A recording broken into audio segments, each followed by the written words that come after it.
Board of Trustees, Pajaro Valley Unified School District, to order at 5:31.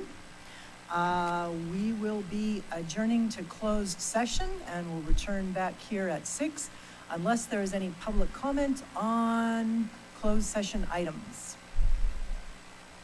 I do not see any hands, so we are... Real quick, one point of clarification. We're not allowing anybody to put up posters, right? Or anything. Can we just clarify that now? Thank you for bringing that up. And I wish I had reached out to Bill Beecher ahead of time and given it advice. So we've been wrestling with what to do about people who have signs and things to project and posters. And we, as in the superintendent and legal and I, and what we've come down to is nothing on the walls. And I know I have issues with this too, but the easels are okay, but we got to make sure there's some place so people aren't going to get hurt, and we're not projecting anything that anybody provides, only things that the district has provided. Point of order. I acknowledge your point of order.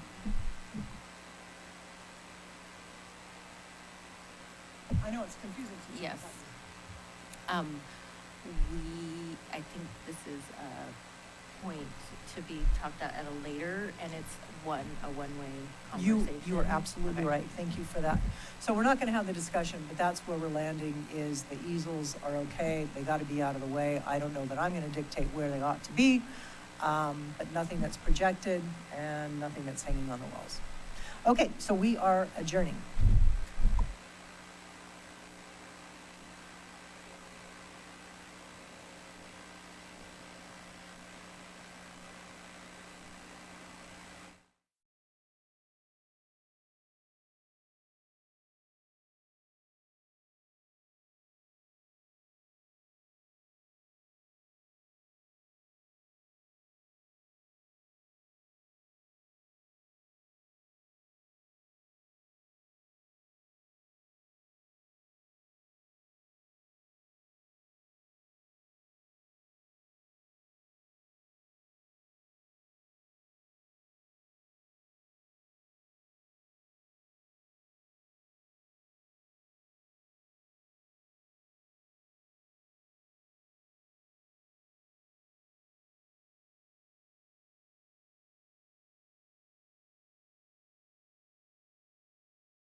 Mic check.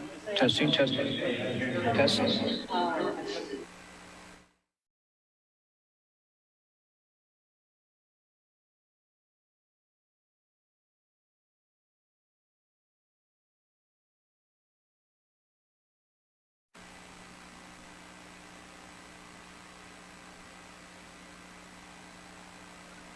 Test, test, test, testing. Testing, testing, testing. Can you hear me? Good.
Good evening. Welcome. I would like to call this meeting of the here I go, Board of Trustees to order. Welcome and thank you for being here tonight. I want to begin by acknowledging that this meeting will be live streamed and recorded. Whether you are here in person or watching online, we are glad that you are here with us. Bienvenidos, tenemos interpretación en español. Si necesita de este servicio, por favor pasa con Leticia Centenario ahí. The purpose of this meeting is to conduct the business of the Board of Trustees of the Pajaro Valley Unified School District. Official business on behalf of our district and the students we serve. While we deeply value community participation, this is a working session of the board. Our focus tonight is on the items before us and on the outcomes that matter most to our students. We have a workshop scheduled at the end of the regular part of the meeting. We'll have a brief period of time where we reset the room. We really want to finish tonight by 10:30 because everybody who works for the district who's in this room needs to be someplace by about 7:30 tomorrow morning, and we want to make sure that you are alert and ready to get our schools ready for business. So they're opening, okay. One of our core values is ensuring that the voices of our community and of each board member are heard, respected, and given meaningful space in this room. Everything we do tonight is grounded in that commitment. Our protocols are not barriers, they are the, what am I hearing? They are structures that ensure every voice has a fair and appropriate opportunity to be heard.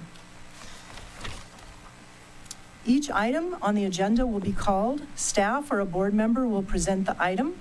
Then it's time for public comments. We will call names in groups of 10. When you hear your name, please make your way to the podium. Time limits will apply and may be limited per speaker and total time for the item. Board members will each have up to 3 minutes to respond or ask questions. Board members have been asked to submit questions in advance so that answers can be prepared and shared as part of the presentations. Speaking on non-agenda items, on 6.1, if somebody has something they want to bring to the board that is school district business but is not on the agenda, that is the appropriate time to do that. We also have a relatively new item called 6.2, which is speaking on an agenda item. So if there's an item on the agenda that you wish to speak to, but you don't want to wait until it comes up on the agenda, you can speak during that time, but you can't speak during that time and when it comes up on the regular agenda. 6.2, is it 6.2? Thank you. 3.1 and 3.2, okay. How to submit, is it? If you wish to speak, you need to fill out a card, and that card needs to be turned in prior to the item starting. Cards can be turned in to Ms. Moran at the end of the table. You need to put a name. You don't have to put your name, but when we call you, it has to be something so you know it's your turn. We do encourage students to fill out the peach-colored cards, which we give priority to. Please stay on topic and complete your comments within the time allowed. You may state your name at the beginning of your statement for the record.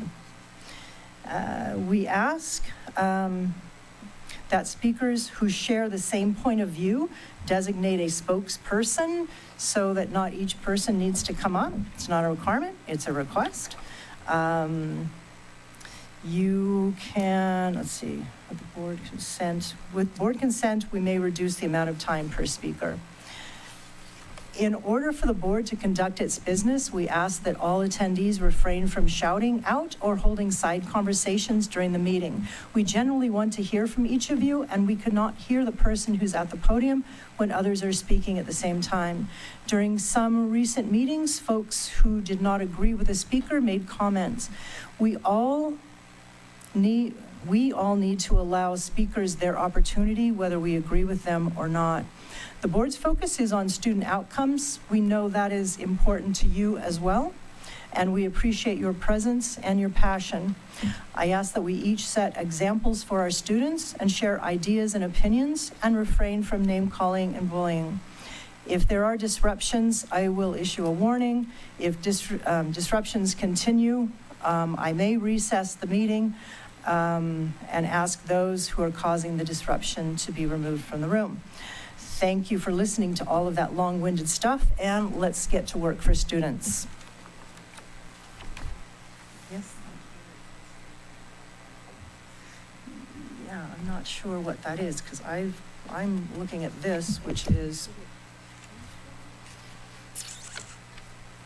So on the, on the printed printout in the agenda- back of the room, it's not the same as what's posted. Yeah, so I think we'll just go with what's online at it's public comment 6.1 to correct the correction earlier. Yeah, what's online has it right. Okay, so we're going with what's online because that's what was posted. So the numbering is going to be a little bit off from what you have. So when you turn in a card, if you make sure you write the item title, that will help us a lot. Okay.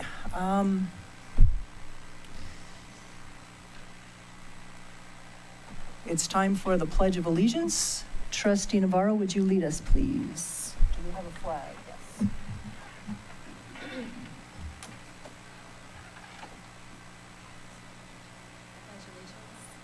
Flag of the United States of America, and to the republic for which it stands, one nation, under God, indivisible, with liberty and justice for all.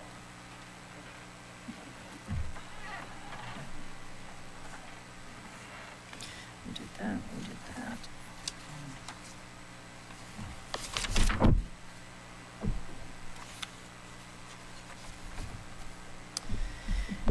That leads us to governing board comments, reports on standing committees. Trustee Medina, do you have some comments you'd like to share?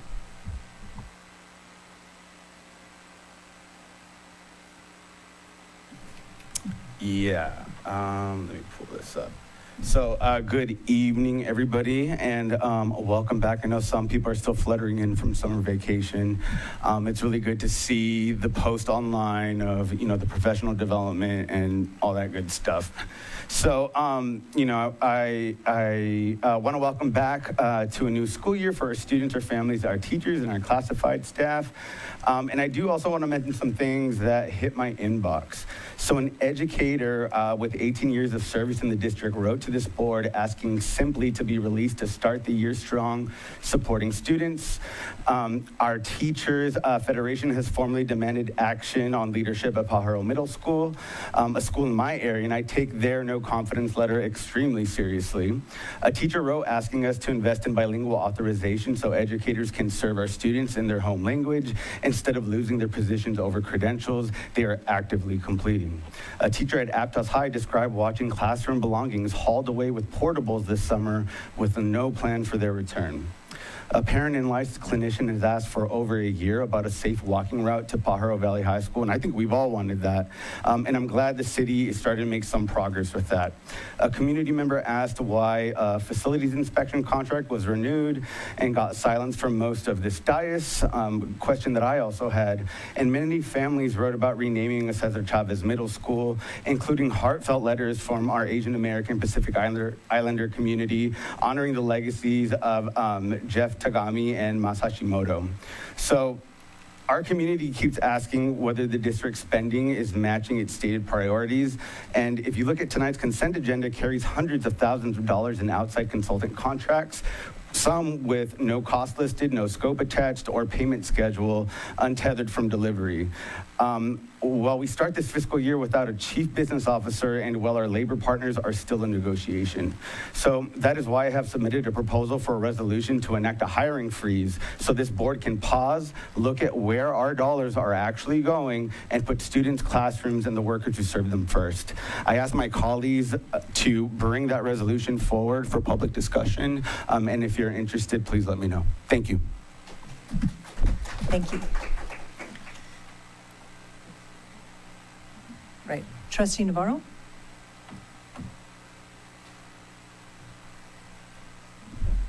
Thank you, President Shirley. I just wanted to say welcome back. Can't believe the summer flew by so long. Today was Mariners Day at Aptos High School, and so my soon-to-be senior went to go pick up his schedule, and this is going to be a tough first for me, having a senior that's going off after this year. But I want to welcome all of the students and families and staff and teachers back for a new school year, to the teachers and staff that have been preparing their classrooms, participating in professional development, and giving up part of their summer to get skills for our students. Thank you. I appreciate that.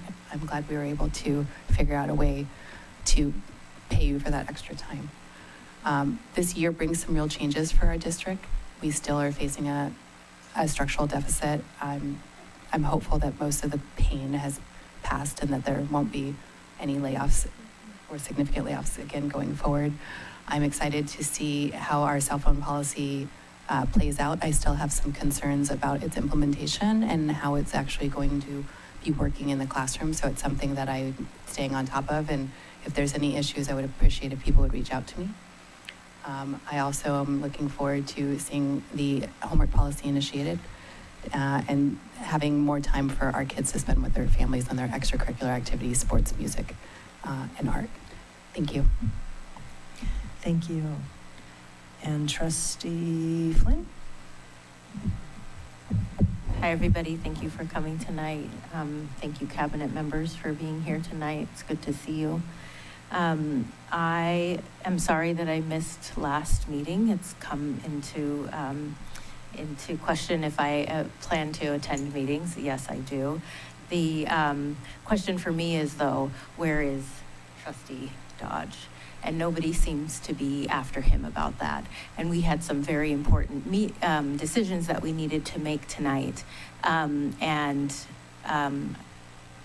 We were almost unable to make them because he wasn't here and he doesn't show up to closed session.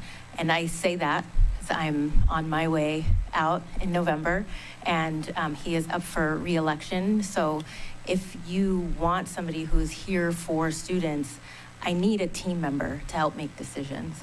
And I've said nothing till this point. And the only reason why I am now is because it's frustrating when community is asking where I am, but they're not asking where he is. So it seems a little unbalanced.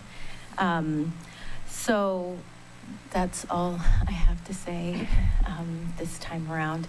But it is really good to see you all. It's always anxiety-ridden coming here, but once I get in the seat and I see your faces, it helps me remember why I'm here and who I'm here for. And I'm excited for some of the content tonight. Thank you. Thank you. I'll defer my comments. And that leads us to superintendent comments. Dr. Heather Contreras.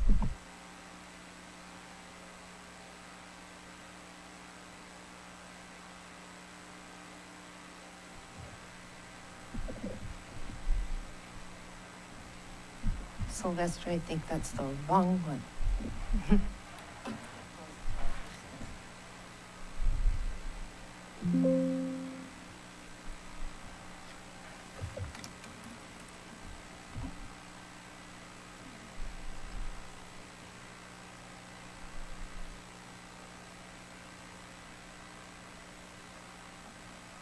There we go.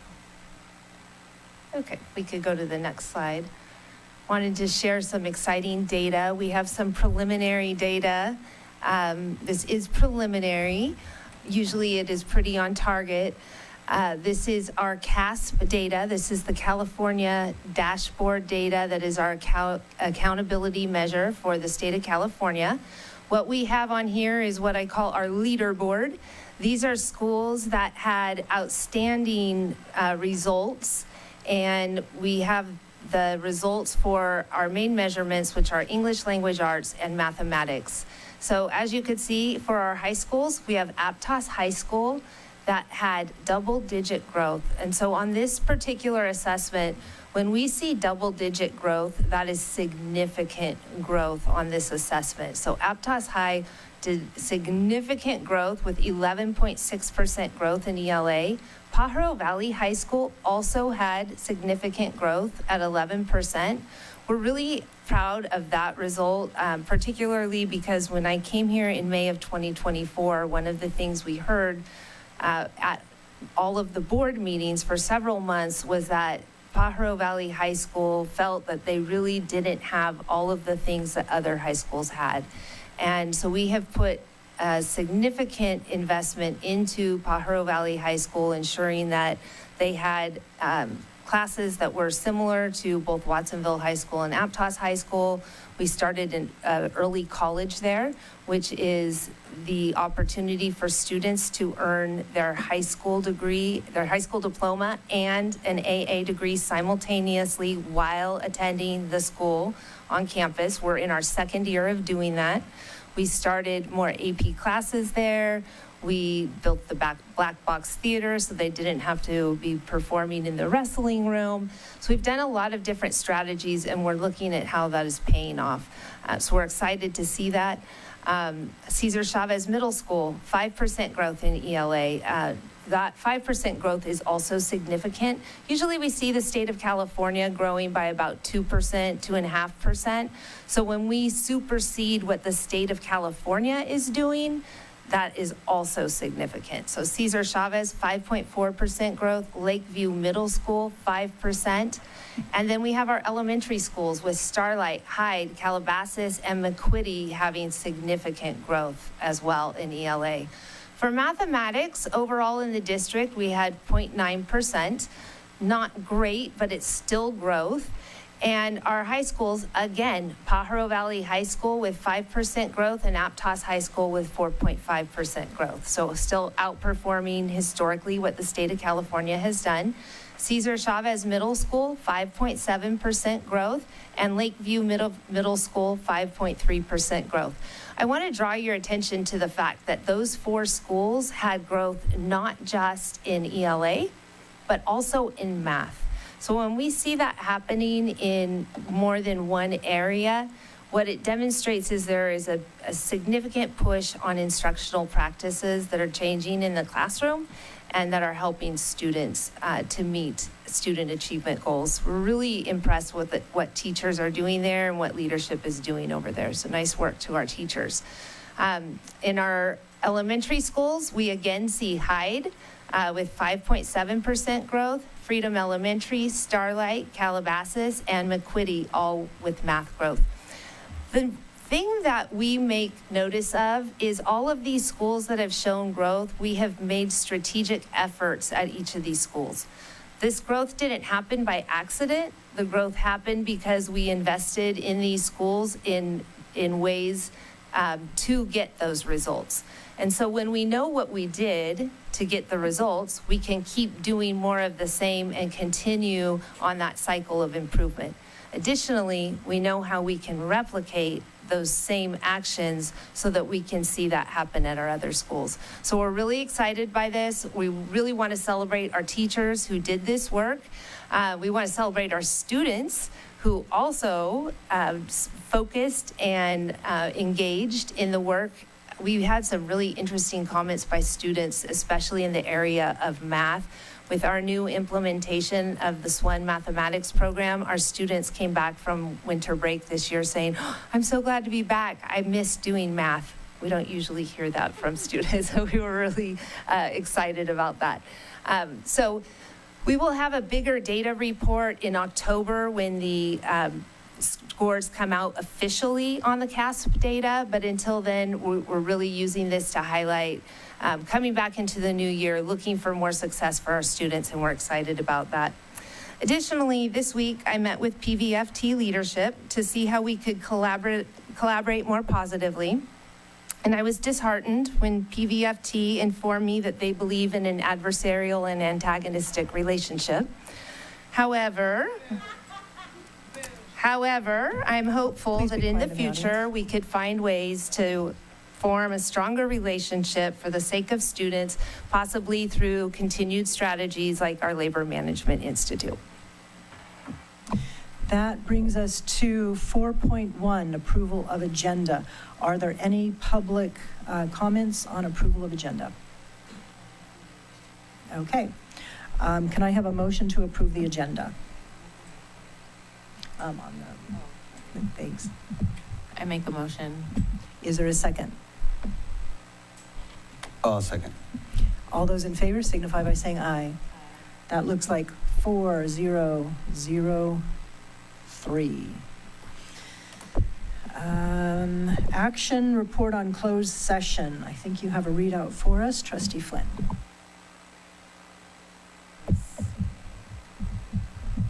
An announcement of new hires.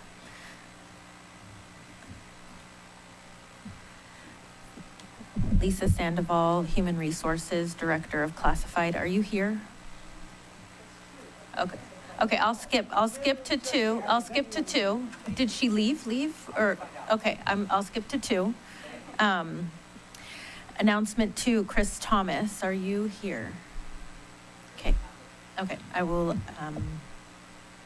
read on. Assistant Principal, Aptos High. PVUSD is excited to welcome Chris Thomas to Aptos High as an assistant principal. Chris is an educational leader with more than a decade of experience spanning teaching, special education, instructional leadership, and school administration.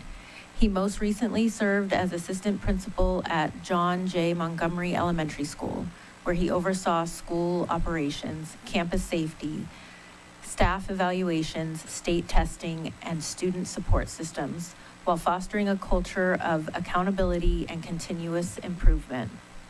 Throughout his career, he has held leadership roles as a summer school principal, PBIS coordinator, department chair, and instructional leadership team member. With extensive experience supporting inclusive practices, special education compliance, professional learning, and data-driven instruction. He holds a master's degree in education from California State University, Monterey Bay, and an administrative services credential through the Santa Clara County Office of Education's LEAP program, and teaching credentials in special education and English, reflecting a strong commitment to student achievement, collaborative leadership, and equitable educational opportunities. We are excited to have his well-rounded educator join the leadership team at Aptos High. Go Mariners.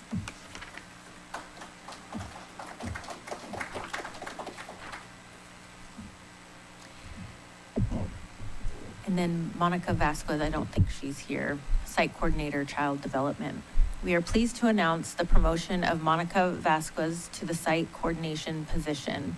Monica brings 19 years of experience in early childhood education, including 9 years with Head Start, and the past 8 years serving PVUSD as both a teacher and site supervisor. After arriving in the United States in 2001, Monica earned her GED and went on to pursue her passion for education at Cabrillo College, where she graduated in 2014 with an Associates of Art in Early Childhood Education degree. Her educational journey began as a volunteer in her children's kindergarten classroom at PVUSD, where she discovered her passion for supporting young learners and their families. As a parent, all of Monica's children attended PVUSD schools, and she cherishes the opportunity she had to volunteer, participate in field trips, and actively be involved in their educational experiences. Throughout her career, Monica has demonstrated a strong commitment to fostering positive learning environments and building meaningful relationships with children, families, and staff. Her dedication, leadership, and firsthand understanding of the importance of family engagement have made her a valued member of our team. Please join us in congratulating Monica on her well-deserved position and wishing her continued success in her new site coordination role. Congratulations. Claudia Gabby Solano, Program Coordinator, Child Development. We are excited to announce the promotion of Claudia Gabby Solano to a program coordinator position. Gabby brings more than 30 years of experience in early childhood education and leadership, having served with the YWCA, YMCA, Cabrillo College, Children's Center, Head Start, and for the past 9 years with PVUSD. She joined PVUSD as a site coordinator at Buena Vista's Children's Center, where she served as the liaison between PVUSD and Migrant Head Start, and most recently has led the team at Watsonville Children's Center and site coordinator. As site coordinator, a proud product of PVUSD, Claudia attended Calabasas Elementary, EA Hall Middle School, and Watsonville High School, and her daughter also graduated from PVUSD schools as the valedictorian of Pacific Coast Charter. Nice. Gabby earned both of her Associate of Arts and Liberal Arts and Associates of Science in Early Childhood Education from Cabrillo College before completing her Bachelor's of Arts in Sociology with a concentration in Family Studies at San Jose State University. Go Spartans. Throughout her career, she has built strong community partnerships and developed meaningful relationships with children and families throughout Watsonville.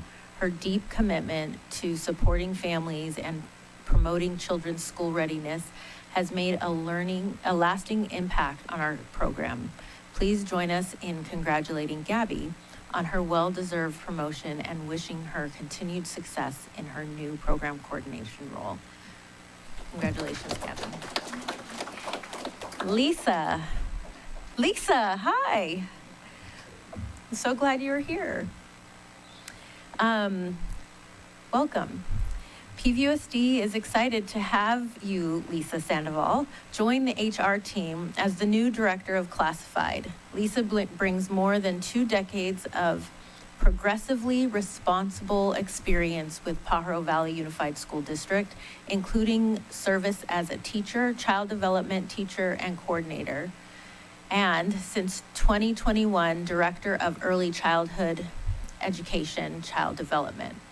Throughout her career, she has led instructional programs, supervised and evaluated staff, managed budgets, ensured compliance with state and federal regulations, supported student enrollment growth, and partnered with families, community organizations, and government agencies to strengthen educational services. She holds a Master's of Arts in Educational Leadership from San Jose State University, go Spartans, and Administrative Services credential and a multiple subject teaching credential, and has extensive experience with district systems including Synergy, Escape, Centrac, is it Hube, and Google, providing a strong foundation in educational leadership, personnel management, and operational oversight. We are excited to have this experienced educator join the leadership team in HR.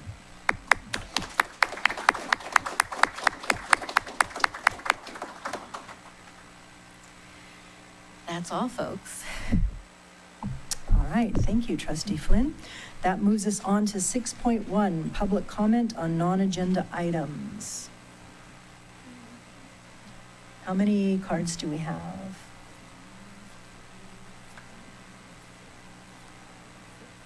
All right, would you like to call them up?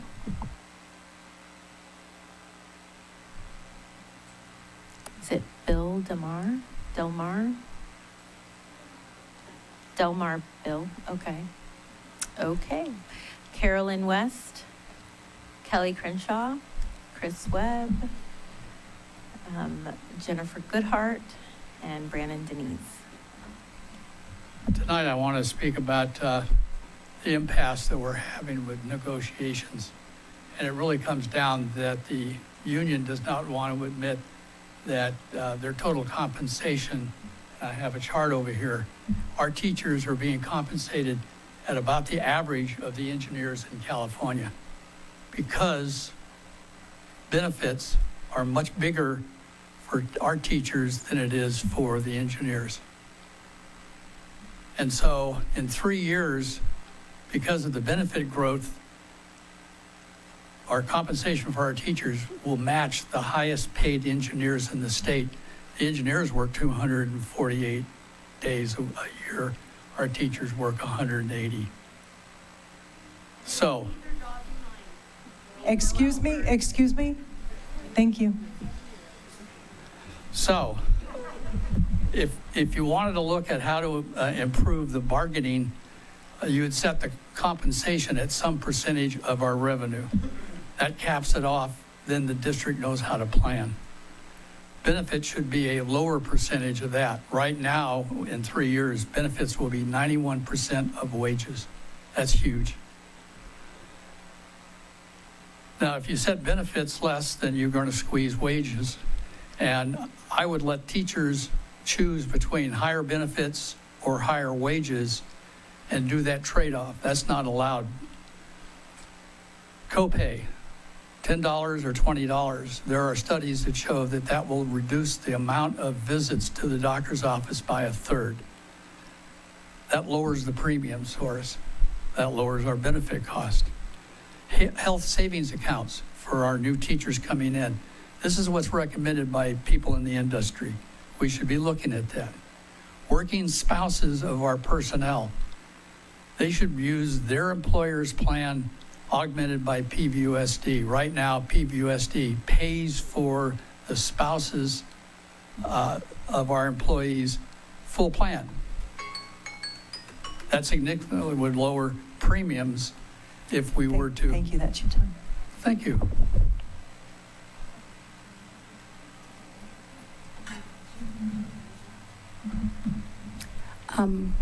Hi, it's Carolyn again. Hello, trustees, Dr. Contreras, everyone over there. I wasn't prepared for this. I usually prepare a little bit better, but I've already hit the ground running starting the school year, and we're already only 3 days in. I am missing a health assistant for 2 of my schools already. She's not starting till next week.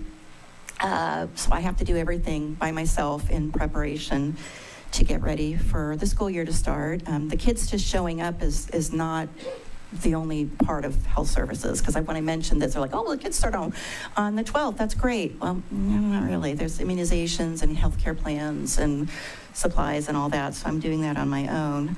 I have another concern that there's no planned backup now that we have the health assistants sharing schools, as far as who is going to provide first aid, who is going to provide medication and treatments and things like that.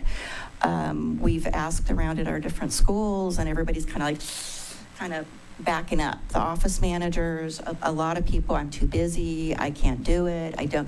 So we need to know who it is that we're supposed to be training, because we can't be everywhere. And now our health assistants are at 2 different places. So we're really frustrated about that. I have not met my new supervisor. I don't know that any of the SELPA staff have. Traditionally, we meet before school starts so that we can do introductions, talk about any type of district changes, any type of state ed code changes, any nursing concerns, anything like that. We haven't had that. We have not met. Our meeting is scheduled for September 11th, and that's like so far away. Also, the health assistants, we've been talking about having trainings for the IAs and the BTs, but there's been no discussion of the health assistants, and that's usually done before school starts also. So a lot of concerns. I've sent out a lot of emails. I'm not getting a lot of responses, but I wanted to make sure that people were aware that we're kind of floundering in health services. Thank you.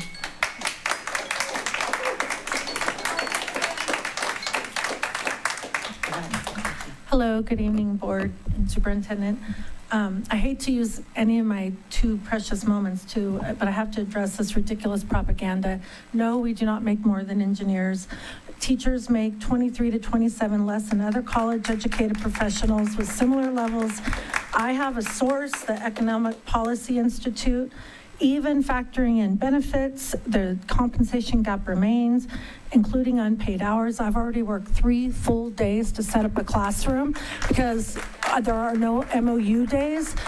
I don't know what kind of classroom you think can be set up in 7.5 hours when I walk in and every bit of my classroom is packed in a corner. 7.5 hours is what is being paid for teachers to prepare for a school year. So my unpaid hours are not included, even with benefits, which is what I'm here to talk about. I'm a proud starting 31-year PVUSD teacher. I'm also a proud Modesto native and Modesto City School graduate, Grace Davis High School. And so much comparison has been made between Watsonville and Modesto, and the growth, reading growth of Modesto was featured by our district as a reason to add more district admin from Modesto while simultaneously decimating our site supports. Therefore, I feel really compelled to come here and speak on what's been left out of the picture. And that's the difference of and I'm coming like, not hostile, not adversarial, please try to understand that what's been left out is the difference in pay and cost of living between Modesto and our district. In Modesto, I would be paid for 72-hour units beyond my degree. I would be making $30,000 more in a place that costs a third less. You come from Modesto, you may not understand the dire straits we are in here financially. In Modesto, my friends have home. Oh, really? Thank you. Well, we don't want to strike, but we have to. We can't, it'll break us. I need to insist on quiet in the room. If you agree Wow, with the 2 speaker, minutes goes fast, you can do that having or to raise a address hand. propaganda. Thank you. We will recess. We will ask people to leave the room, or we'll clear the room if that's what we need to do. But I can't hear what the speaker says. Hi, I'm Ms. Goodhart. I teach at Bradley. I'm starting my 23rd year.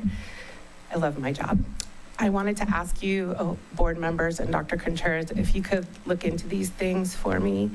I read the story in the Lookout today about Prop 28, and at Bradley, we're experiencing that we have a position that's been approved, but it's being held up for some reason. It won't be allowed to be flown.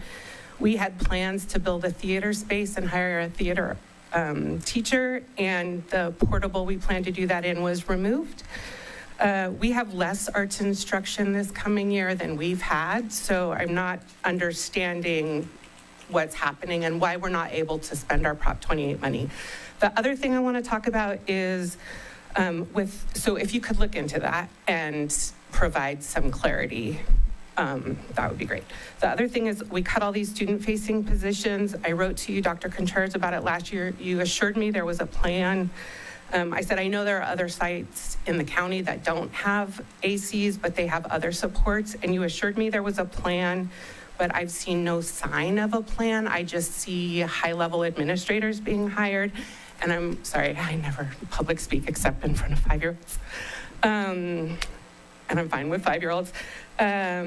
So there's no sign of a plan, and I'm really worried about campus safety. We're out there on Corralitos Road, and we have a lot of elopers, historically, kids who run away. And last year we had students who got out on Corralitos Road. I mean, that's scary. And I'm really worried about safety. So if you could provide some transparency about what the plan is for providing student-facing support in light of all the positions we've lost. Thank you.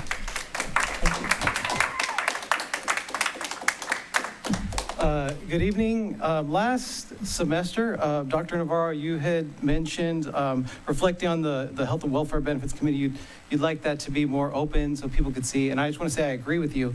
And I think if the public knew about like the negotiations, I think that this board and the administration would feel the shame that they should feel with us in the position we are starting the school year like this.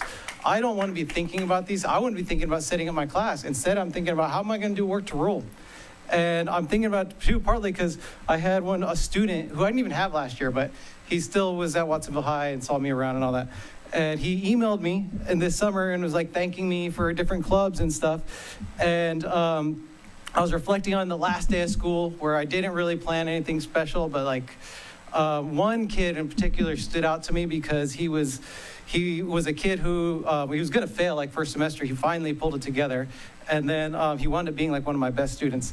But like I remember when I was observed, the principal or the AP was surprised at his performance and was like pleased and everything. But on the last day, that student said, oh, Webb, you make kids want to come to school. I feel like that's important because I think of how callously and quickly we cast people away, and then we're adding at the top, and it just strikes me as like just so backwards. I feel like, welcome back, Cabinet, by the way. I thought that was interesting this summer that we had like kind of a personification of it, right? You had like the teachers still showing up every time. And then these people who make way more and get these, they're largely outsiders, they're getting cushy contracts and all that. It's just really, if there was any doubt in the community of like who's out to serve the students and who's out to serve this district office, I feel like this administration has made that very plain. Also, I'm down to collaborate. I've been down. I wish you would have made the meeting for the grievance. I think it's improper to not have to. I would do CalMe. Why do we need to pay outside organizations to collaborate? Thank you.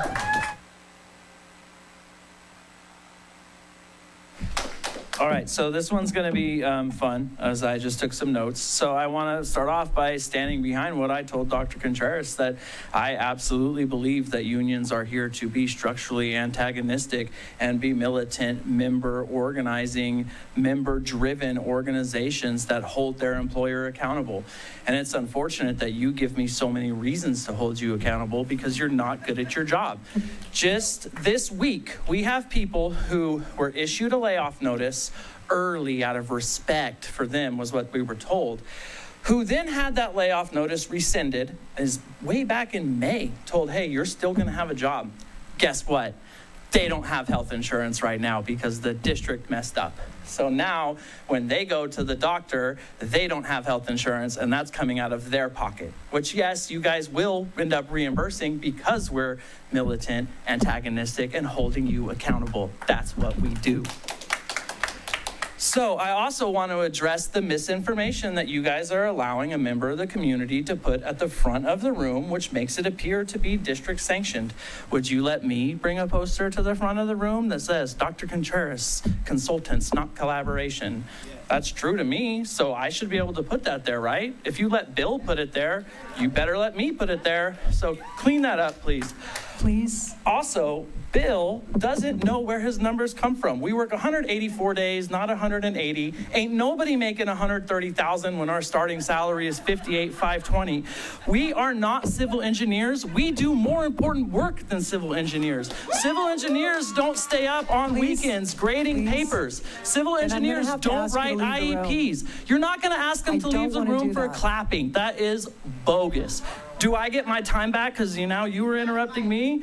No, just let them clap. Sorry, Jesus.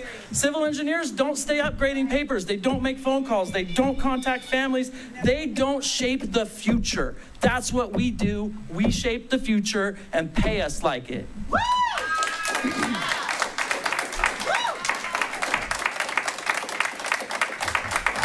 Trustee Charlie. Trustee Medina. Is it true that some teachers do not have health insurance currently? Can the superintendent answer that? That's not on the agenda right now. It's a point of clarification. It's not on the agenda. It's a point of clarification. It is a point of clarification. I understand that you have certain rules that you follow, but according to the Brown Act and according to the rules that you approved, we can make those comments. So I would like a quick response. Yep. It's not back and forth.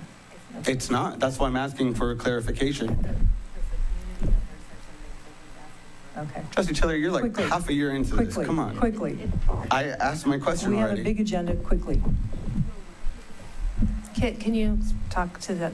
Is it true that some teachers... Kit Yes, is going to I'm happy respond. You heard the respond. question. Yes, I'm happy to respond. In total, we have rescinded, I think, north of 24 layoffs prior to June 30th on the certificated side of the house. We also rescinded, at this point, about a dozen classified positions from layoffs, not all of them prior to the June 30th date. Of the reference that Mr. Denise made, we were aware of 2 errors that occurred. 4 employees where, yes, there was a mistake in processing, and those employees should have been onboarded correctly without interruption to their service. I personally have reached out to them and had conversations with them.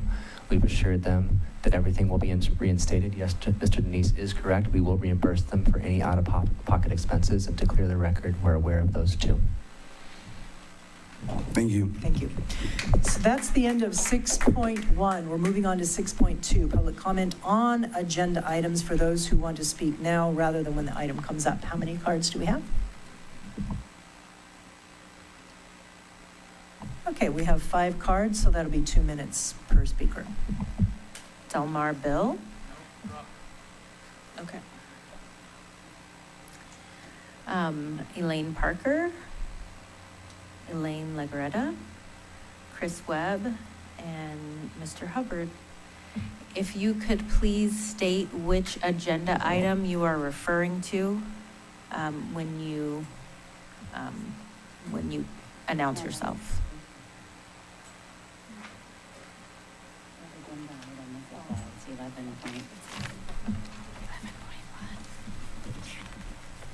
Hi, good evening, everybody. Dr. Contreras and President Turley, board members, and audience. I'm Elaine Parker. I'm the somewhat new athletic director at Watsonville High School, and loving my job, which is totally awesome. Normally, we're advocating for students, but today I'm here to speak about our longtime, fabulous coach, Roland Hedgepeth, who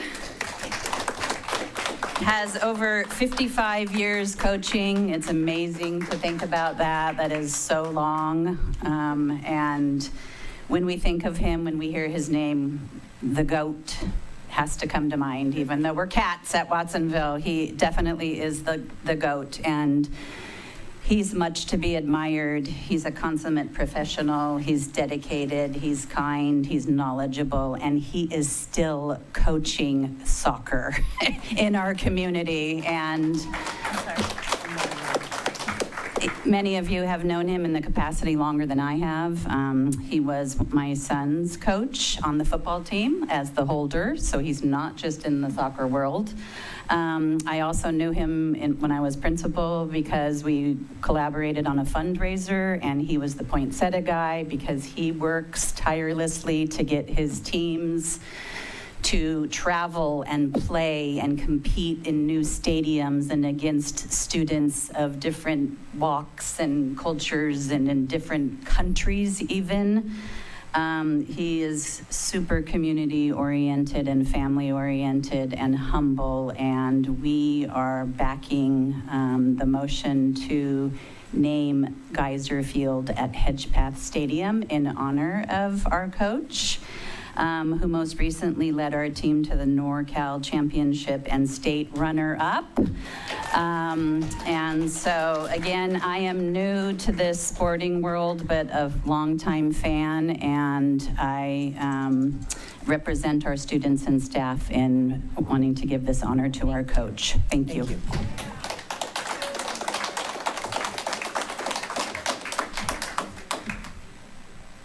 Good evening, Board President Turley, board members, and Dr. Contreras. I'm Elaine Legaretta. This is 211.1. I'm also the Watsonville High School Booster Club president and an alum of Watsonville High. Our organization is proud to propose dedicating our newly reconstructed stadium to an extraordinary coach and teacher, Roland Hedgepeth.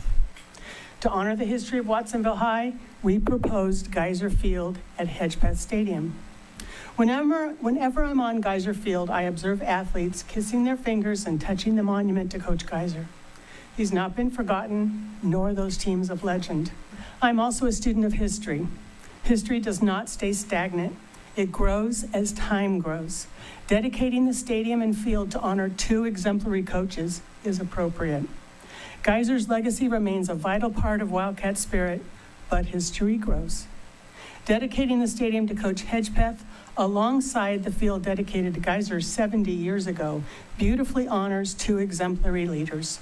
Coach Geiser's legacy will not be diminished.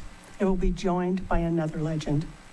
Coach Hedgepeth accepted this proposed honor on the condition that Coach Geiser's name remain and the Pajaro Valley community be recognized for its critical role in the program's success.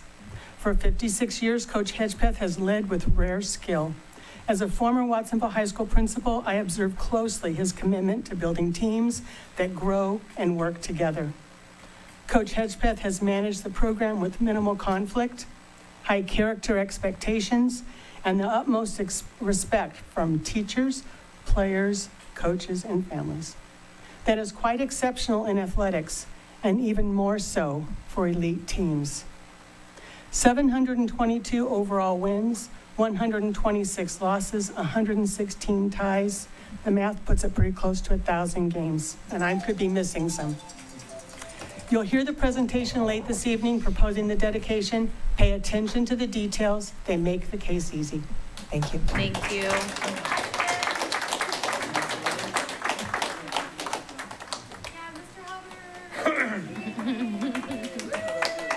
Yay, Mr. Hubbard. Is that Mr. Hubbard? Yes. Oh my God. Is he still around?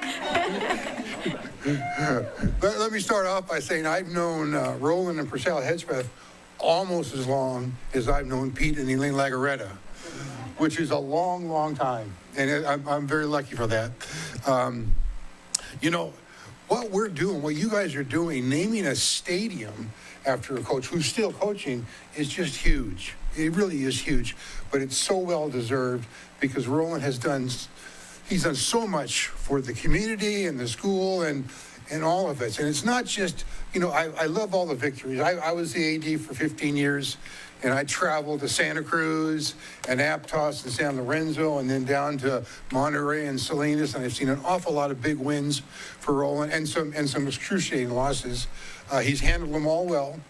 But still, to name a stadium after a guy like that is just great, and I think well deserved.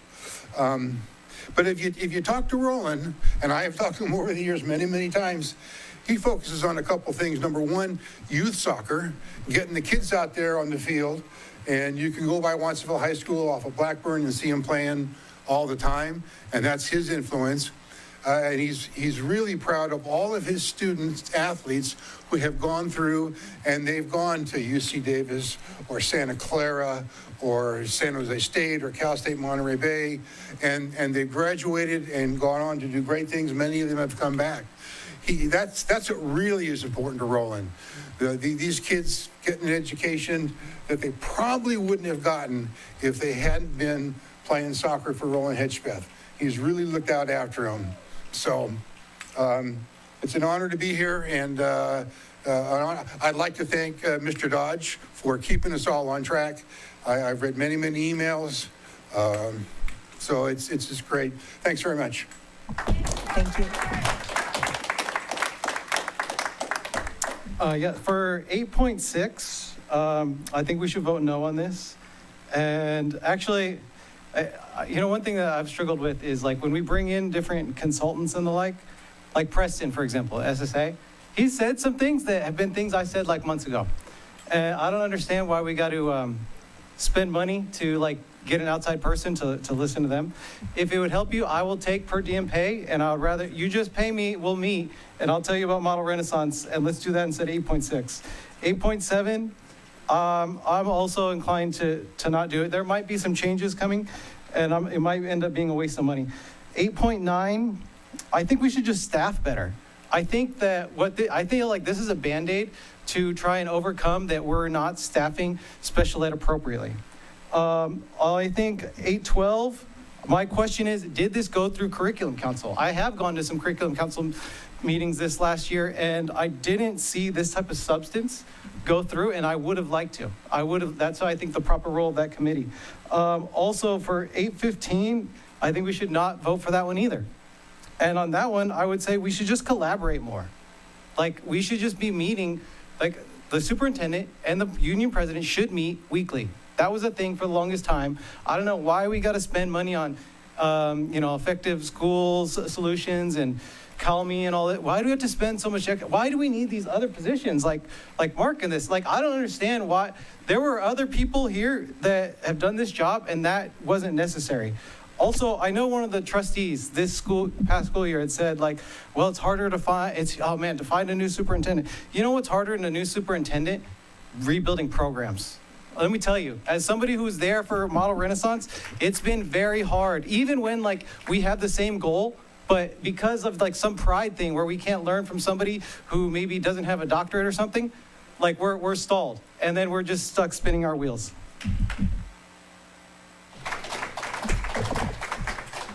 Is that the last one? All right, thank you. That moves us on to employee organizations. First up is Pajaro Valley Federation of Teachers. And that's 5 minutes, right?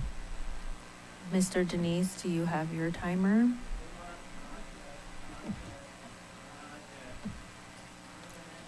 I'm setting mine. And It's going. we are starting our time. All right, good evening. Thank you to the board and superintendent for granting the PVFT time to address you tonight. Special thanks to Ian and Emily and all the PVFT members who showed up during the summer to represent while I was away on AFT and CFT business.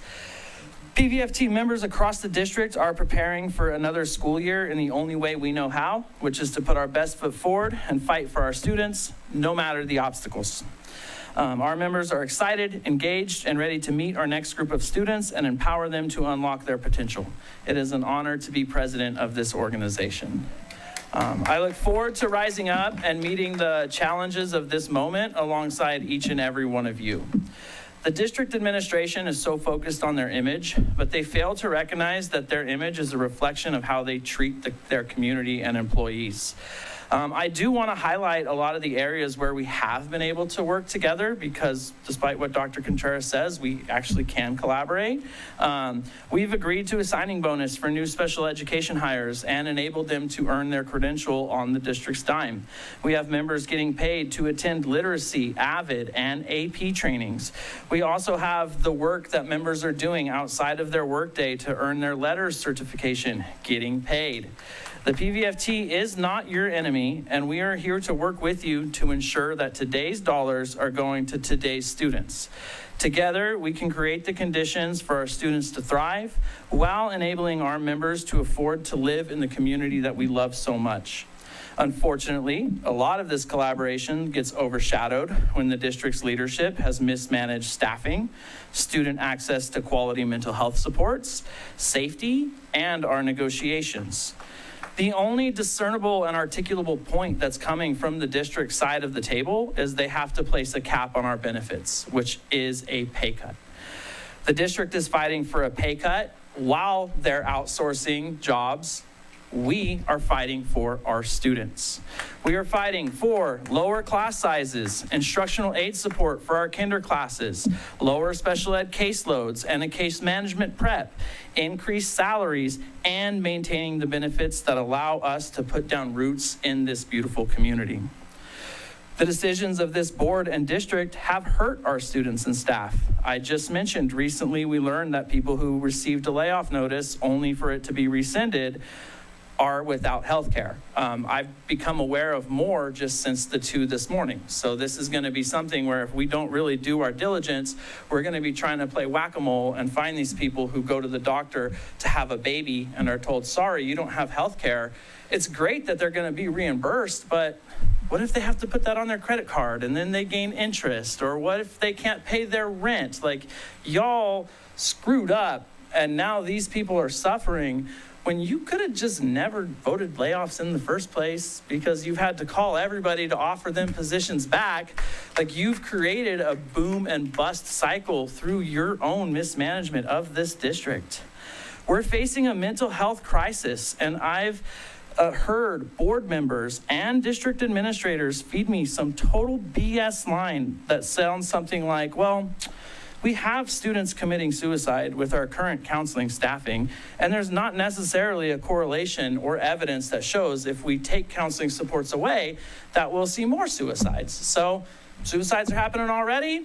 we can just take counselors away. That is something that people from this board and district office have basically said to me. This type of attitude will never be good enough for the PVFT, so we will keep fighting. We're having a rally on August 10th at Green Valley and Main Street at 7 in the morning, so show up early.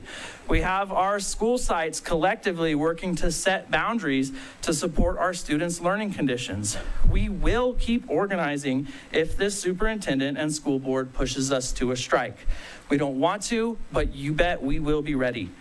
On August 17th, our site rep meeting will be open to the general membership where we're going to be voting on our endorsements for school board. We moved that up early so that we can back candidates and get them elected. Justice has never belonged to those who waited quietly for someone else to act. It has always belonged to ordinary people who found the courage to stand together. I have confidence that the PVFT members in this district are those people. Let us move forward with integrity, with compassion, and with an unwavering commitment to putting our students first. Let us choose collaboration whenever possible and conviction whenever necessary. Thank you. Next up is CSEA, California School Employees Association. Do we have anybody representing CSEA? Nope. Do we have anybody representing Communication Workers of America, CWA, the substitutes? No. Okay, moving on to consent. Item 8. Are there any public speakers to consent agenda? There are no public speakers. Oh. No. I got a lot to say about consent agenda.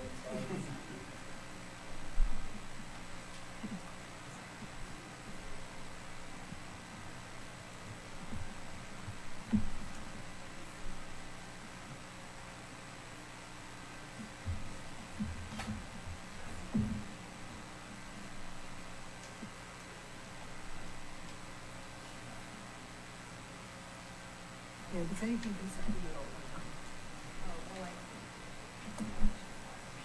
And it, yes, and it doesn't matter what the order.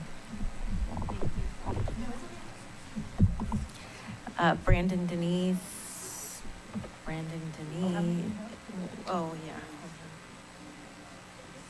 We only get one time. I signed up for like 6 different things and I want to speak to each of them. You can speak to each of them in your 2 minutes. No, I can Yep. speak to 2 minutes per. That's Nope. how it goes. Nope. That's how it goes. In consent, it's Nope. one time. Nope. I will stand up there and make you shut down this meeting, Carol. You're going to give me 2 I'll do minutes that. each item. Trustee Turley, Trustee Medina? parliamentary inquiry. For the consent agenda, if they want to speak to something, it is 2 minutes, correct? Per item. It's 2 minutes for consent agenda collectively. That's not how we've done it. Then you just Can you verify that really quick or with the superintendent so we could have an accurate account for that? You're going to give me 2 minutes per item. That's how this is going to go. Okay, we're going to pause for about 2 minutes while I have a conference.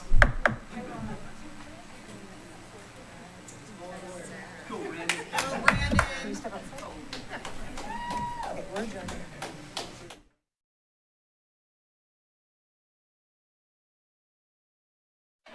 We're going to...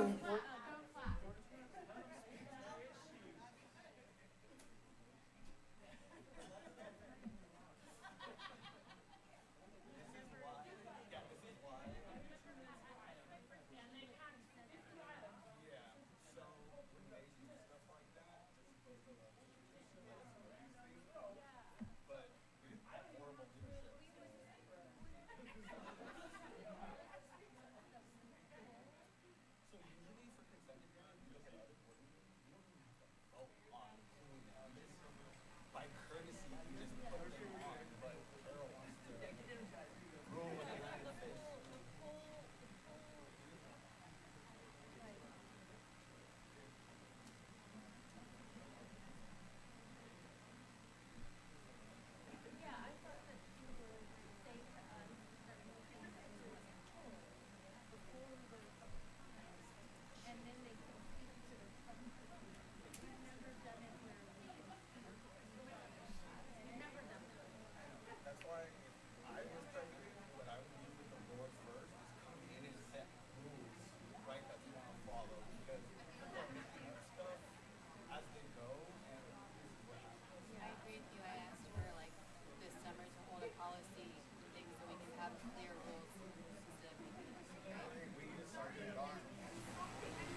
No,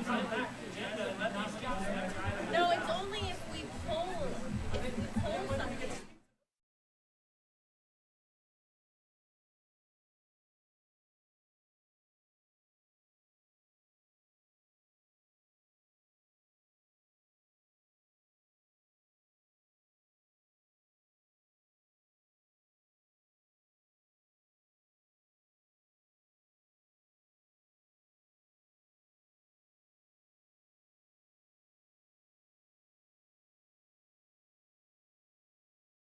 We are back in session. I stand corrected. We will hear 2 minutes per card. And how many cards do we have?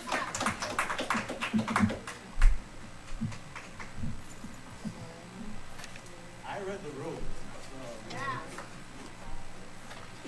Can't say the same for everybody else. Okay. We have 8 cards. And would you like to call the names of the 8 cards? Yes, you do. Okay. Brandon Denise, Brandon Denise, Brandon Denise, Brandon Denise, Brandon Denise, Brandon Denise, Chris Webb, Brandon Denise. Just to mix it up. I have to pee. Okay. Okay, I've started a 2-minute timer. I am speaking to item 8.7. There is a reason why I put in so many speaker cards, and I'm hoping that the board is listening and is willing to defer some of these items and ask the following questions. So 8.7 is a $77,000 proposal with a consultant group called Future Management Systems for coaching and leadership development. This is coming from a discretionary block grant and I believe general fund. So discretionary block grants are discretionary. You can choose where to spend them. You don't have to choose to spend a discretionary block grant funding on $77,000 worth of coaching. So here's some questions that I have when I see things like this. Did this go to a bid? How did the district learn of future management systems? Are there any connections or crossover with our current district leadership?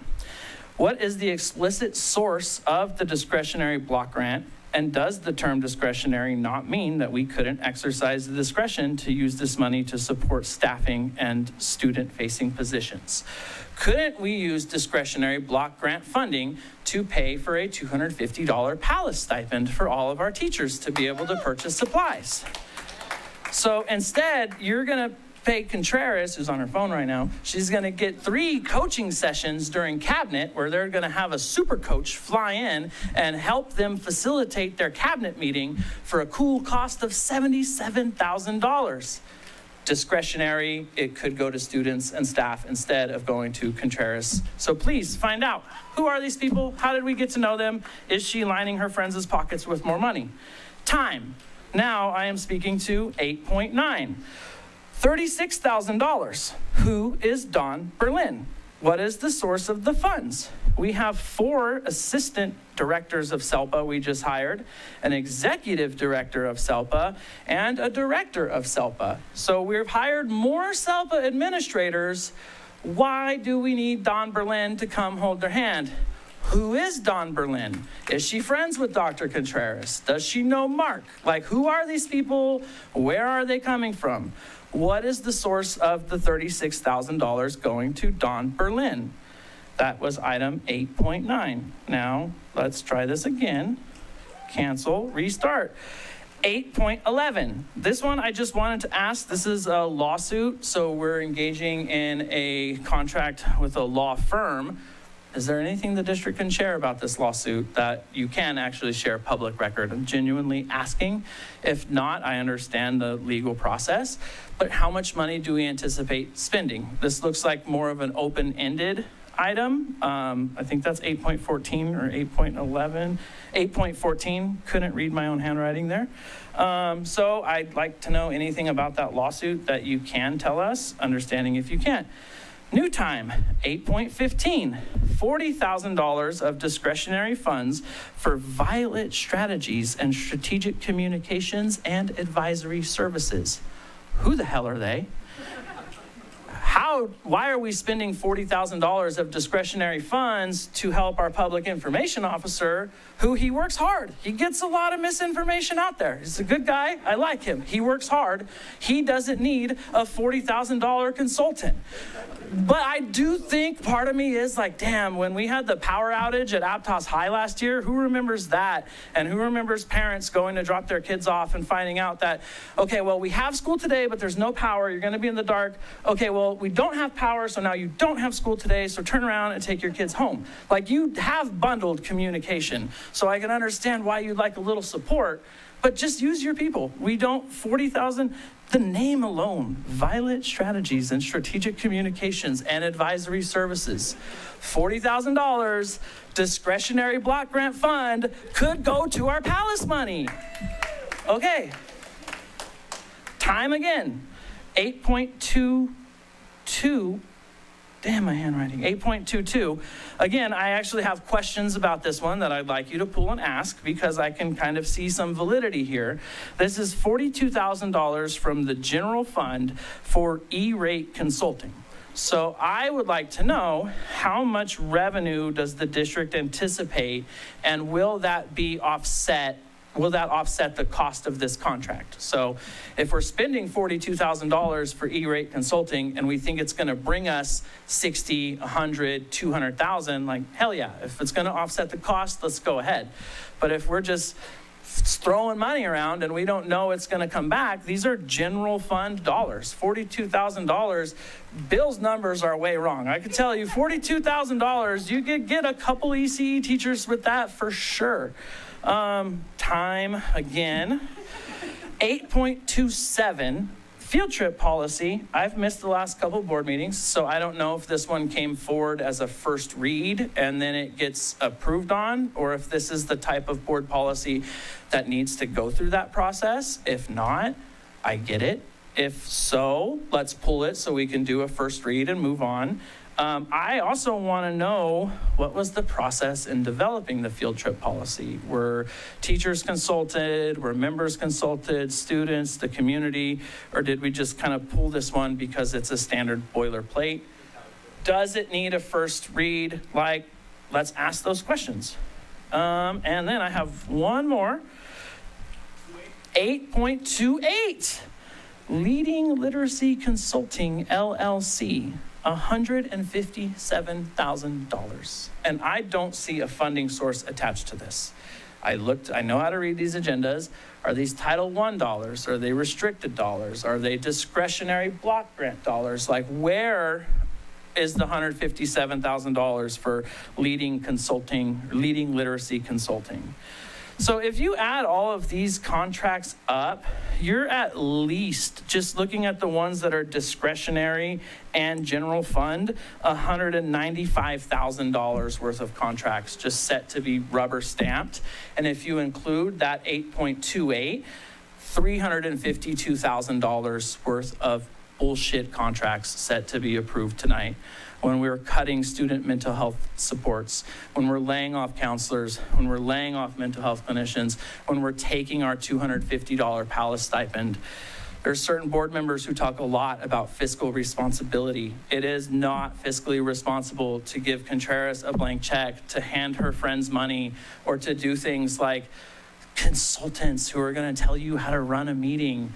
Didn't you guys actually appoint Mark specifically because she was all about him and she knew how great he was, but he needs a coach or someone to hold his hand? Like, make it make sense. I do appreciate you giving me the time because that's the way it should have happened. And I didn't even take 2 minutes per item, so thank you.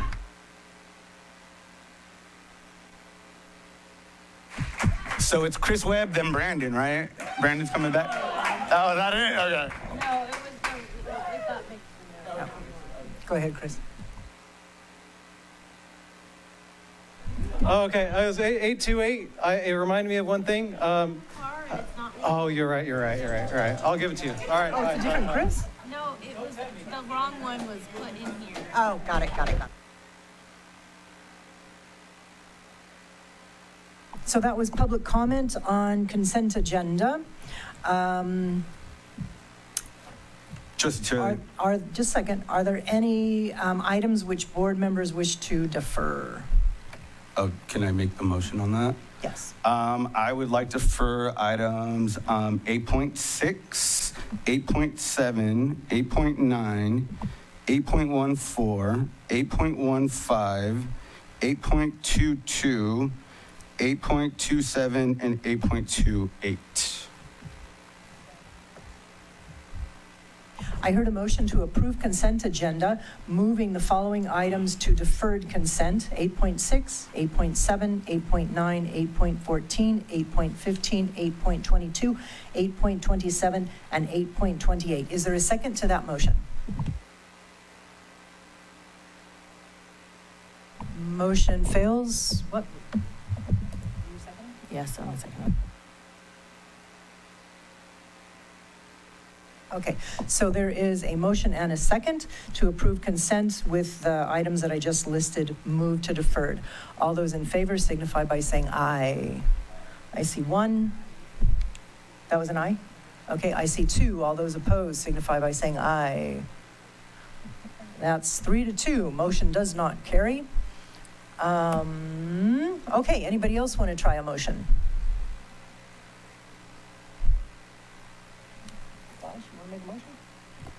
Looks like we're going to be at a deal breaker all night. Well, let's try a little bit and see what we can get. I'd like to make a motion to pass the consent agenda items as is. I hear a motion to pass the consent agenda as is. Is there a second? I'll second. I hear a second. All those in favor signify by saying aye. That is 3. Those opposed signify by saying aye. That's 2. We are 3-2. So this is where bargaining comes in? This is absolutely Okay. where bargaining comes in. Give me So- some. Okay, make a new motion. Here, I'll actually do us one better because I know you all don't want to be here late. How about we just do this? I move to completely remove and vote no in totality 8.6, 8.7, 8.9, 8.14, 8.15, 8.22, 8.27, 8.28 as the motion. So you all don't have to stay late. We don't have to answer questions. We could just vote no across those 8 items. Okay, I hear a motion to approve the agenda, removing the 1, 2, 3, 4, 5, 6, 7, 8 items. Is there a second to that motion? I do not hear a second to that motion. Fails for lack of a second. Is there an alternate motion?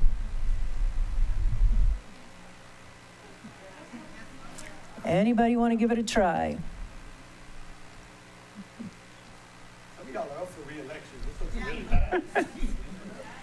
Anybody want? Okay, I'm going to try an alternate then. How are we going to do this? Okay, I move to approve the agenda as written, pulling for discussion under deferred. This is going to take me a minute. Sorry. 8.6 is low, that's important. Approve proposal.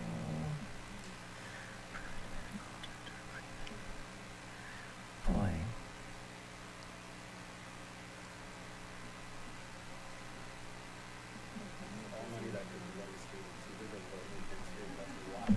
Okay, I'm in the middle of do you have a suggestion?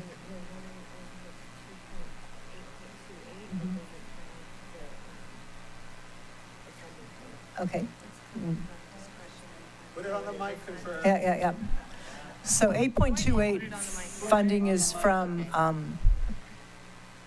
Title I? 28.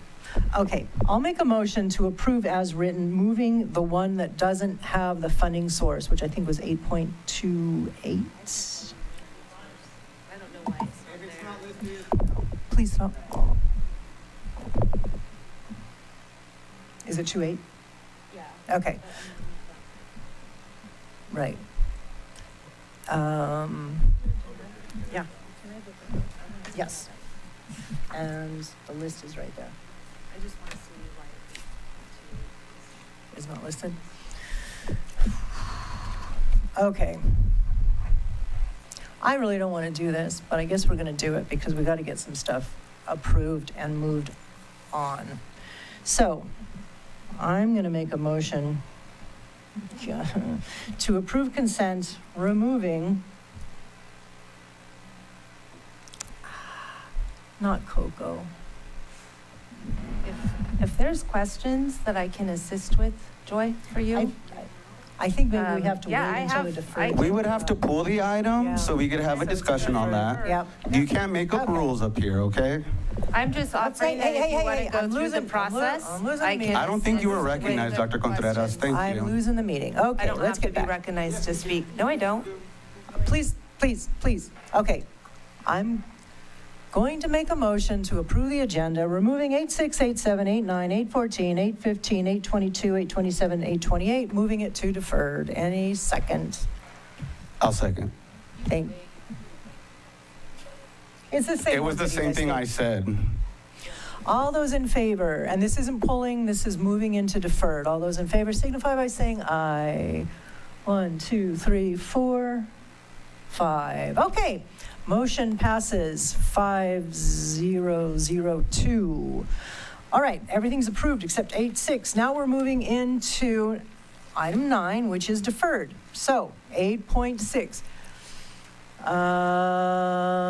Approve amendment to Upwell Services Agreement, H.A. Hyde Elementary School. Is there a specific question on this item?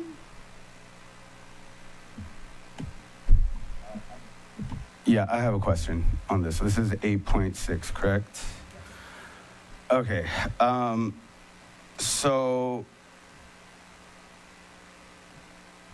the purchase order report in, 8.1 has 5 separate 50,000 purchase orders to Upwell in 3-week window, and in addition to tonight's 50,000 agreement. What is the district's total committed spend with Upwell across sites for 27, and why has that total never been presented to this board as a single number? I also have one question I'd like to add to that. Is this a request from that site to use their school Yes. dollars? So Upwell is coaching for parent engagement.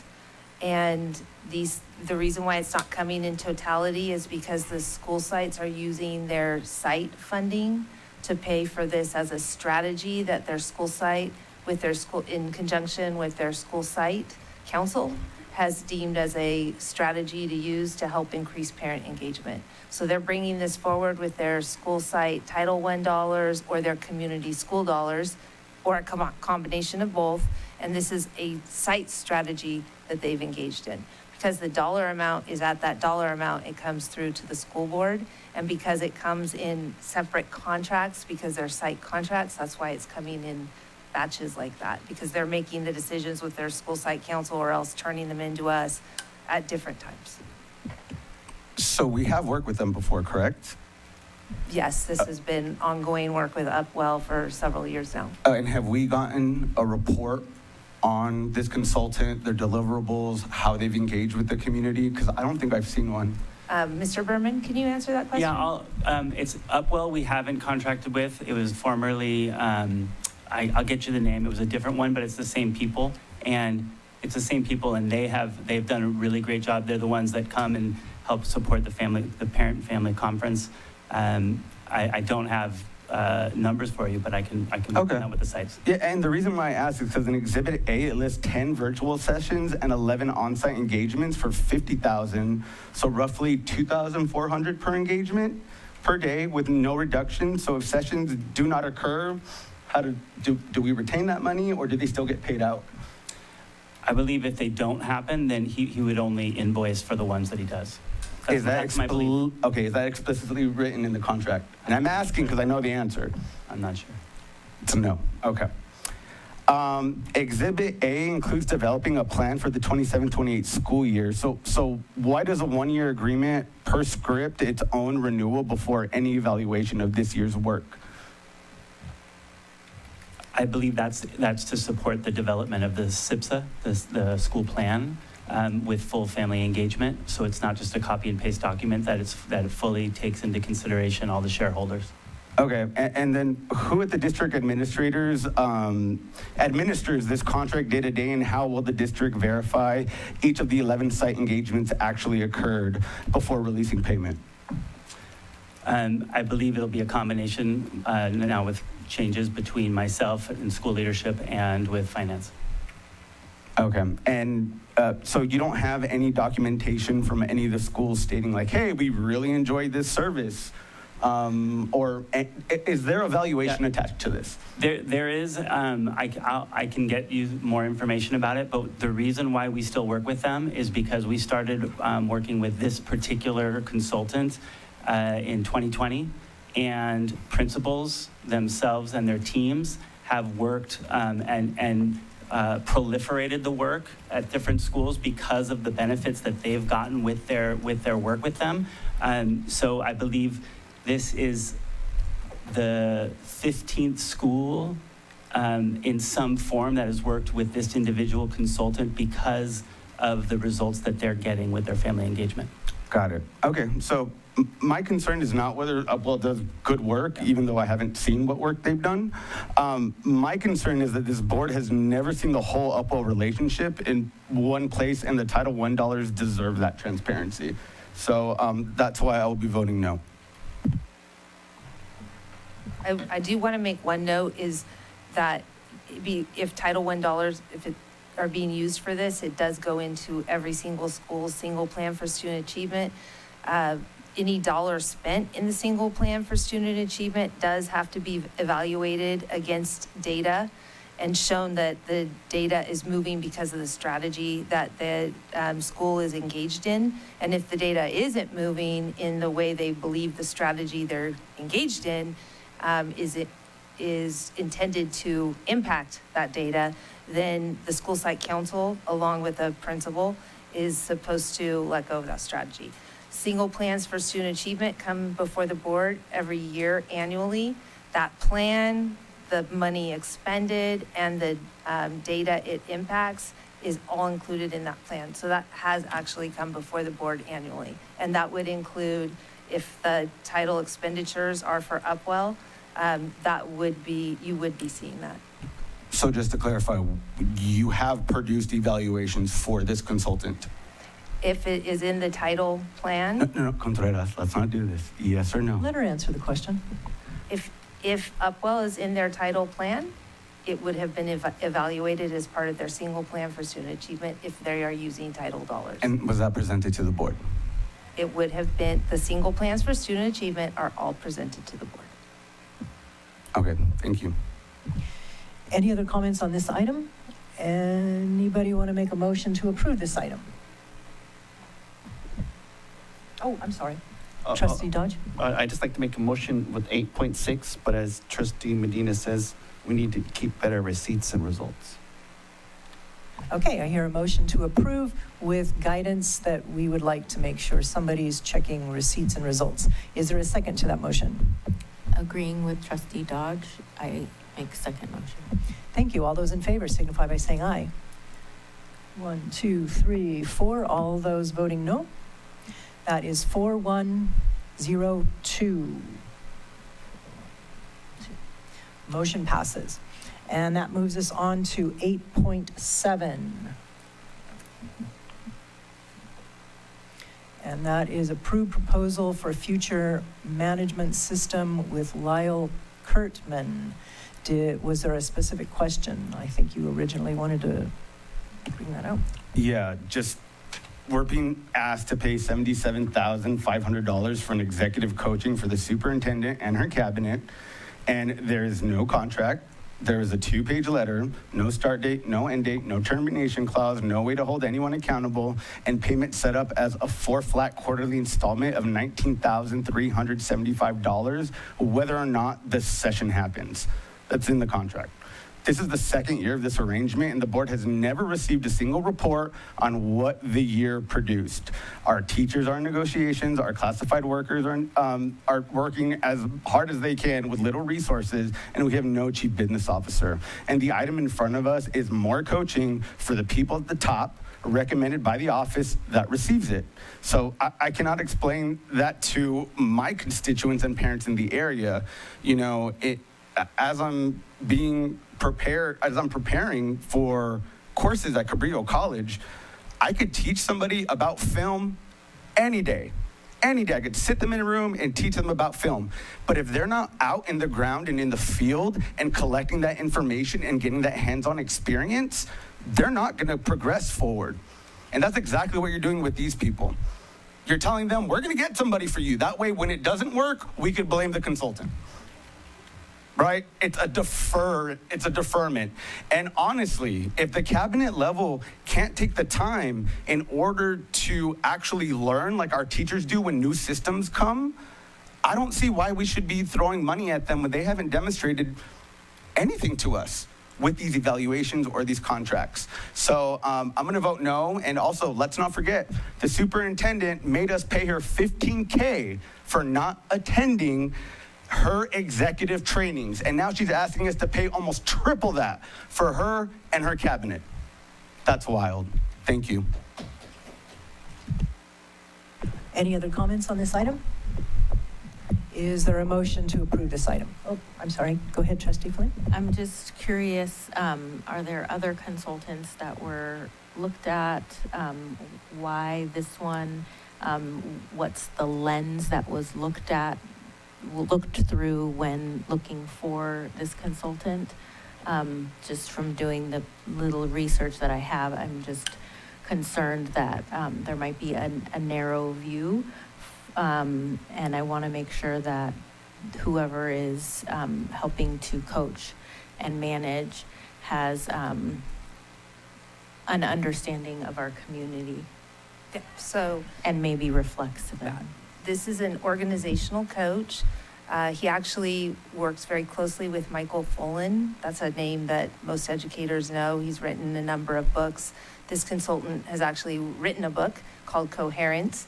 It's all about systems management and how you help to organize systems, which is something that our district has been in need in, as you know. So it's a good fit for our district. We actually have read the book. This is really a standard rate for professional development. And I firmly believe that everyone needs professional learning and professional development at every level. This contract, although I'm not sure why it seems to read cabinet, everyone from cabinet to coordinators, directors, supervisors at the district level to our principals is working with Mr. Kurtman. We have all been looking at leadership, different leadership qualities, and we all have coaching sessions and different leadership sessions with him. We did this last year, and we hope to continue the work and build on it for this year. And it's been very, very popular with everyone who has worked with him. In fact, different departments and sites are wanting to expand the work with him with their own dollars that they have. We are expected as a district, especially because we're in district assistance for our low performance, to spend money on professional learning from everyone throughout the system. The dollars that this is being used for are dollars that you would not be able to spend for ongoing expenditures like salaries. It comes out of discretionary spending, or what we have also been calling our unrestricted funds. Our restricted funds. So this is money meant for professional development. We have to spend it somewhere. And just like, AJ Craybill and Effective School Boards has said, if you don't have the expertise inside of your system, you go out and find it. I really can't say enough about Mr. Kurtman's work and what he continues to do to help build our leadership. And I think every cabinet member would probably say the same for how he's supporting them, as well as the others who are looking to use their own department and school money to continue the work. I agree that professional development is important. I just would like to, I want to go back to like yours, comparing across. We always have to do comparative studies of like, did you look at what other companies or things would pay for this similar type of work, so that we know that we're not paying someone some way out of the ballpark. And so this is comparative to different people we would work with, like Doug Reeves, Creative Leadership Solutions, Solution Tree, things, people of that nature, Michael Fullen, if we brought him in. The thing I was going to say is just that I would like to see some consultants that are really reflective of the community that they're working with. Do any other trustees have comments or questions on this item? I actually have a follow-up question really quick. So the payment box selected is 4 flat quarterly automated clearinghouse installments of $19,375, regardless of services delivered. And the pay when services are provided option was left unselected. So I'm just curious who made that election and what protects the district if sessions do not occur, because it's not clearly stated in the contract. So I didn't process the contract. That came from Gerardo's office.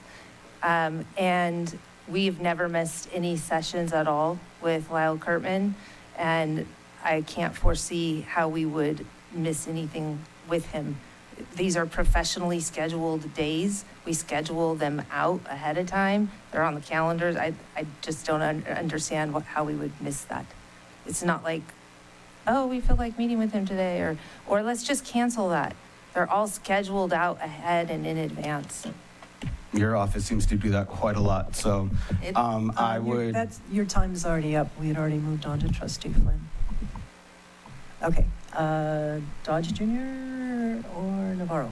Anybody want to make a motion? I just wanted to reiterate that, one of the things that as a board we've been trying to focus on is bringing our district up to speed, bringing our district forward, where clearly our students are needing some more support. Our students are underperforming where they should be. A lot of districts have made the comeback from COVID, and our district has not. And so I'm happy to be involved in professional development at all levels. Like, I like the fact that our teachers have been doing professional development all week.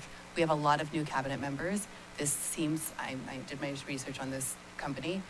They look like they're pretty mainstream, standard, like the vanilla choice of all of this, and have been working with 700 different districts across the United States. So I will make a motion to approve.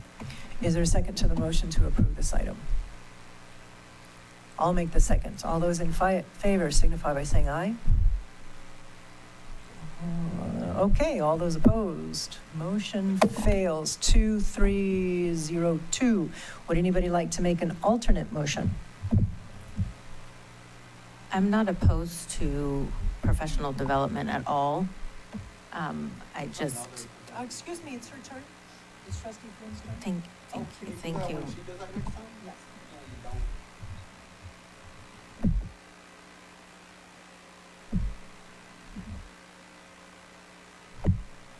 I just am curious of other options that could exist. There's a lot more professional development on the rest of the agenda. You haven't been recognized. So, it's not your turn to speak. and right you now. don't know the rules, so where are we going? It's not your turn right Exactly. now. When is the first one of these trainings anticipated? We've been working with Mr. Kurtman ongoing since I started here. And I believe we have some ongoing ones because he works both one-on-one with people in the district, many people in the district, and then we also have a small group and larger group trainings. We have lots of trainings that he provides. So we may even have someone maybe meeting with him next week. I'm certain they probably are. So it is probably, this is really unfortunate.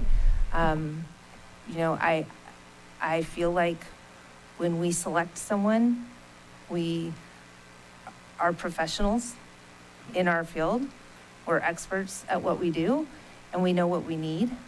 And we're working hard to get better at what we do. And I think our data shows that we are making gains. And so I feel like it's really unfortunate not to have this approved tonight. And it's unfortunate we haven't made a contract with PVFT. I think You're that not should also be recognized. expressed. You're not recognized. It is unfortunate, but, okay, it appears that there will be no approval tonight of 8.9, or I'm sorry, 8.7. That moves us on to 8.9, approve agreement with Don Berlin, an independent contractor for professional services. Was there a specific question that you had, Mr. Medina, Trustee Medina? Thank you, it's Trustee Medina. The contract on the agenda for this items do not describe the same deal. The contract is, in our packet, caps this work at 100 hours at $150 an hour, which is $15,000. The agenda asks us to approve up to $35,000. Both cannot be true. The contract was also fully signed by the district staff on July 14th, 3 weeks before this board was asked to approve. And the copy in our packet is missing text. Our students with extensive support needs deserve strong programs, and they also deserve a district that can produce a clean contract that says what we are buying, for how much, what outcomes. So I'll be voting no and asking staff to bring this back correctly if they wanted to get approved. Are there other trustees with comments on this item?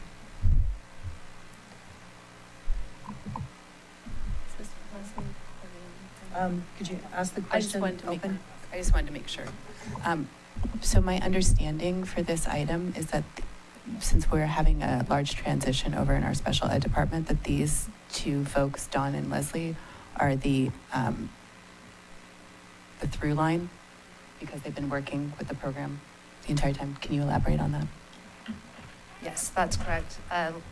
Leslie Codion and Don Berlin, when we had no special education administrators at the district level, really helped to carry us through last year, along with Heather Gorman.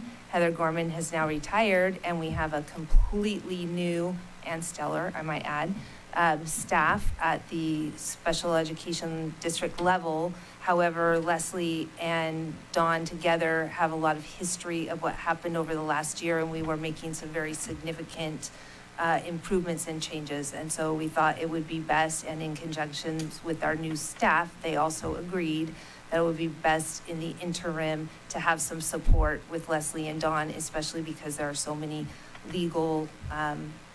legalities within special education that we don't want to make sure we don't miss anything. Thank you. Would you anticipate that this would be the last year of this contract? Yes. Thank you. I feel strongly that each one of us, I believe, has said we're concerned about our special ed, and you're bringing us something to continue some good work that has just started. And it seems to me, if we want to prioritize special ed as something important to us, we want to continue supporting this work. Danny Dodge, did you have a comment on this? No, okay. Would anyone like to make a motion to approve 8.9? I'll make a motion to approve. Is there a second? Second. All those in favor signify by saying aye. That looks like 4 to me. All those opposed? 1. So that the motion carries 4-1-0-2. That moves us on to 8.14, which is approve Davis, Bankston, and Young APLC agreement. Davis, Bankston, and Young will, I don't need to read all of that. You all have that in front of you. Does anyone, any board member have any comments on any of these items? Trustee Flynn? It seems as if this is a necessary thing, so I will, as soon as everybody talks, make a motion to approve. Thank you. Any other trustee comments? Trustee Medina?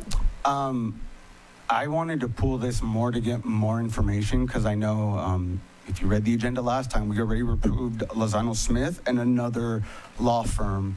So I'm curious why we're getting another one. And, you know, the superintendent has also tried hiring another law firm to kind of come after me. So I want to know if this is the same contract. that she is utilizing with public funding to come after a sitting board member, or if this is completely separate from that. And I'd love to hear from the superintendent.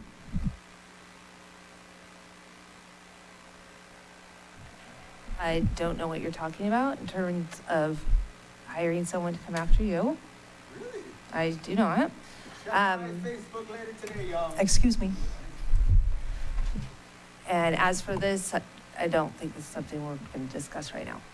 We're asking the board for approval for this particular attorney to work with this particular case. And for what reason? Like, can you just explain a little bit more about it's right here, so you could read it if you want. You can ask me later about this. We can read what's on the agenda, but people have already said that. But as far as what the case is, I don't think we can talk about that in open. It's read what's there, and that's what we're asking for. I believe it's written in a way that anybody who read it would be able to understand what's in there. I don't think You think people could read legalese like and this? I don't believe we should ask someone who is not an attorney to interpret legalese. I hope that applies to you. I keep trying to practice law, but I am continually reminded that I'm not qualified. Would anybody okay, we got to stop this conversation. It's unrelated. Would anyone like to make a motion to approve 8.14? I'll make a motion. Is there a second? I'll second. All those in favor signify by saying aye. That looks like 4 to me. All those opposed? That was yeah, I did see your hand, right, Daniel? Okay. All those opposed? All those abstaining? Not voting, I guess, is the same as abstaining. So I'm going to call that 4012. Motion passes. And that moves us on to 8.15. Approve professional services agreement with Violet Strategies for strategic communications and advisory services.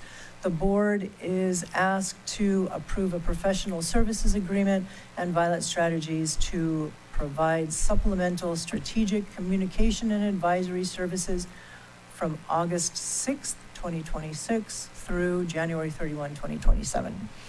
Do any trustees have any questions or comments on this item? Trustee Flynn?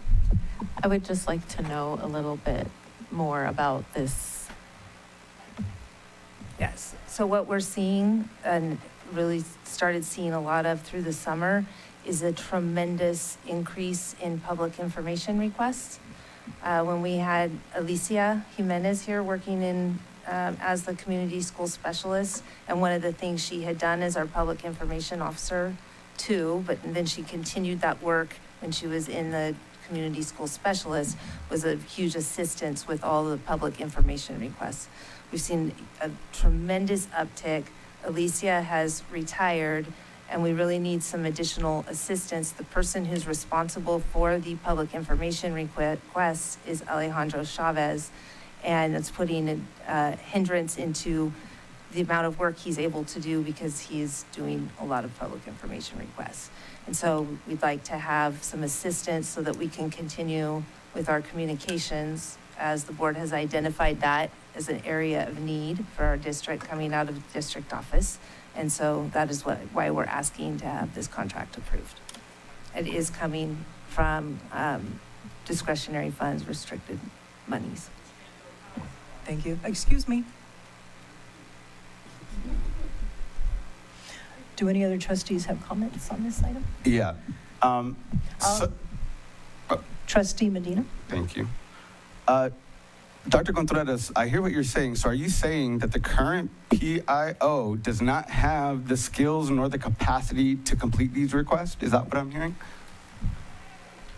He has the skills and he has the capacity, absolutely, to engage in the public information requests. However, there's a tremendous volume of them. There's timelines, as you know, associated with getting that work done. And it takes up a lot of time and takes him away from other work that we also need to do. I know. I had to even put in a request, and I'm a board trustee because I can't get information from the superintendent. So I'm sorry, but I think when you're hiring these people, you should know that people are going to be requesting information. That's a given. People do that. So I don't see why we need to invest $40,000 into this when you have a deputy superintendent that we just approved who should be able to slot in where those gaps are happening. So the public information requests that I'm referring to are actually ones that are coming from big entities, that things like Muck Rock. Oh, so you'll respond to those. Got it. Excuse me. No, we have to respond to all of them. I know I'm taking you to court if you don't. Yours, yes. And in addition to that, there's other things that have to get done that are compliance work from other positions that you're also citing. And have you worked with this person before? No, I have not worked with You this haven't? person before. Those are all the questions I have. Any other trustees with comments or questions on this item? Would anyone like to make a motion to approve this item? I hear a motion. I'll second the motion. All those in favor signify by saying aye. That's looking like 3. That's looking like 4 in favor. Any opposed? Okay, 4 in favor, 1 against, and 2 absent. Motion carries. That moves us to, let's see, that was 15. I lost my page. There it is. That moves us to 822.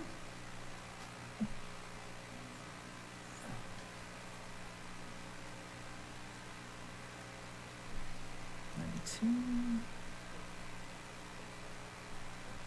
21, 22. Okay. 8.22, approve agreement with David Sonderegger for E-rate consulting services for fiscal year 2026, 2027. Do any trustees have any questions or comments on this item? Trustee Medina. How much revenue do we anticipate that this person is going to bring back? And are we going to break even because we're paying them this fee, or do you expect that to be a little bit more that you're hoping to receive back? Misty, do you want to answer that for us? Sure. So the E-rate consultant oversees $3.4 million in funding that we receive over a 5-year period. So he negotiates and manages that. Once it's approved, it covers 90% of the $3.4 million in funding. So we pay 10% of whatever we're funded. And then in this last school year, he actually went through the AT&T billing, because that's another area that he oversees. And he found that AT&T overbilled PVUSD over a 2-year period, $187,000. And so that was fully credited back to us in May. And so he kind of paid for himself in that year. He has been the consultant for the last 5 years that I'm aware of, and he's fully been managing the E-rate with the help of the infrastructure team. Thank you. A follow-up question. What happened? You said $187,000. Where did that money go when it was returned? So it's actually not a check back to us, it's a credit, so we will not pay the AT&T bill until we catch up with that. So we have a $187,000 credit on the AT&T bill. Okay, and was this regarding the cell tower? Had Or nothing to do with the cell tower? Okay. No. E-rate funds 90% of your the AT&T bills, and so he found that they were overbilling over the last 4 years. Okay, cool. Thank you, Missy. Any other trustees have a question or comment? Do they also look at PG&E and other utilities? Unfortunately, no. This is strictly for category 1 and 2 through E-rate funding, so it has to do with communication and infrastructure. Got it, thank you. Would anyone like to make a motion to approve this item? I'll make a motion to approve. And a second? I hear a motion and a second to approve. All those in favor signify by saying aye. Aye. That looked like 4 to me. All opposed? All abstaining. Okay, motion carries 4-0-1-2. That moves us on to 827. approve school-sponsored field trip policy 6153. Do any trustees have any comments or questions on this item? I said 27. Yeah, we're- Trustee 8.27. I think I saw a hand over here though before you. Thank you. Okay. Trustee Navarro? I think there's a question about whether this was a readout already, and I just wanted to reiterate that this was actually at a former meeting. Brandon, I think you were not there, but we did already have a readout of this. Thank you. That was my question. So this was put on report and discussion before it came to consent? Okay, I'll need to look back at that. But a question that I have is more of why did it get brought to us now?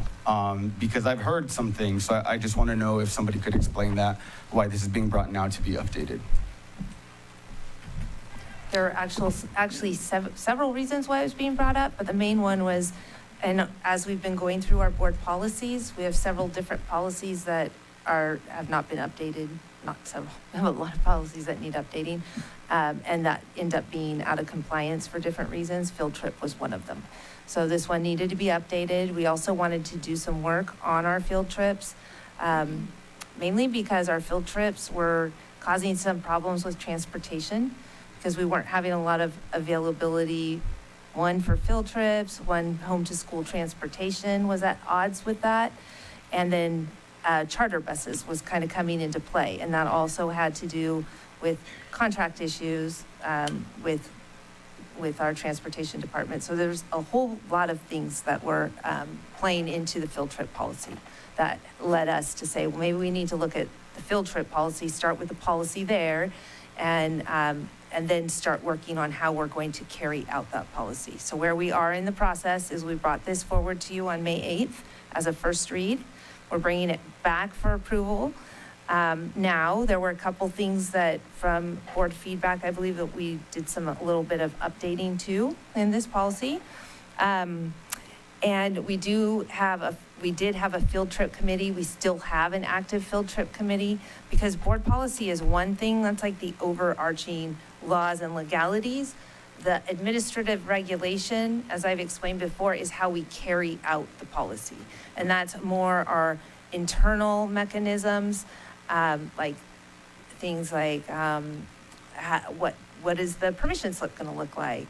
How are we going to have people request the field trip?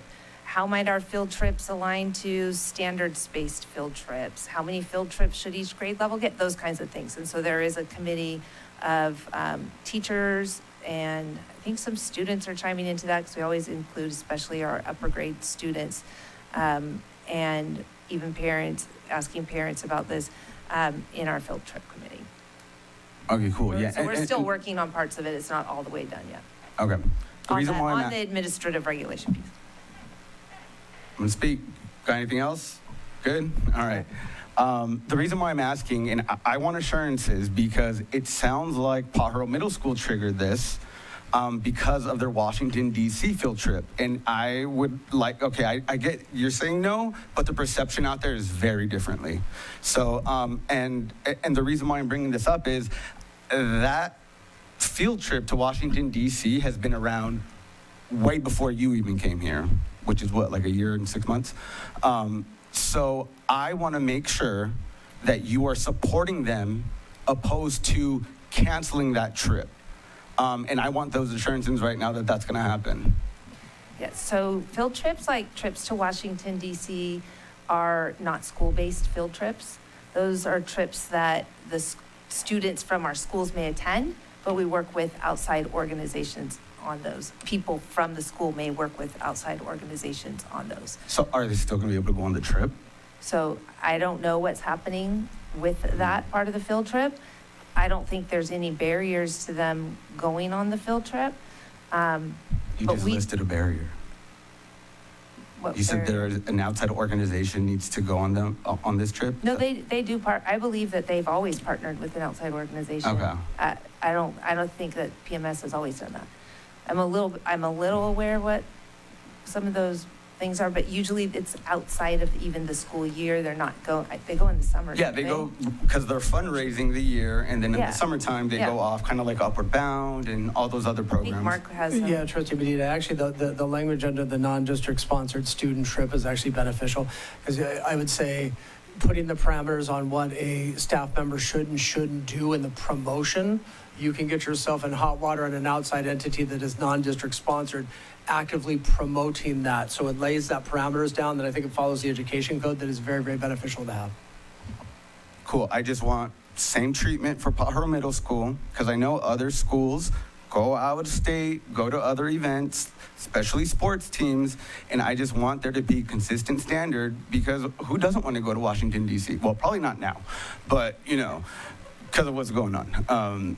We have a little mini version of Trump over here as well, but, I want to make sure that that is still being a standard, because I remember going on the Ivy League trip. And that was an amazing experience. It made me realize I'm not going to any of these schools because I just couldn't see myself there. And maybe some of these students want to go into politics or these things, and I would hate for them to be derailed because you all aren't putting in an effort in order to get them to where they need to be so they could attend this trip. Did you have a comment? I have a Trustee? comment, yes. I just want to make sure that there is a distinction between these out-of-state trips not being sponsored by PVUSD. They are not. They're a completely separate thing. So I appreciate the call out that, Mark, that you made. But so the barrier wouldn't be from PVUSD is my understanding, because PVUSD is allowing this third-party entity to come in, and basically a teacher will decide with that third party whether or not they're going to participate and kind of lead that process. The students are fundraising so that they can pay the third-party entity to go. And I recognize that because there is payment needed and fundraising that needs to be done, how they work that out and how it's distributed is completely separate from PVUSD. I only know this because I dealt with this at Aptos Junior High when they do their Washington trip, and they do it during spring break so that it's not involved in school days. And then I have my own student did a trip through the same company out of the country. So, but if you have any other questions, I'm happy to. Any other trustee comments? Would anyone like to make a motion to approve? I'll make a motion. And a second? Okay, we have a motion and a second to approve. All those in favor signify by saying aye. 1, 2, that looks like 4 in favor, opposed, and abstaining. Okay, motion carries 4-0-1-2. And that moves us on to our final consent agenda item, 8.28. Approve leading literacy consulting agreement for implementation of comprehensive literacy plan, TK through 12. Do any trustees have comments or questions on this item?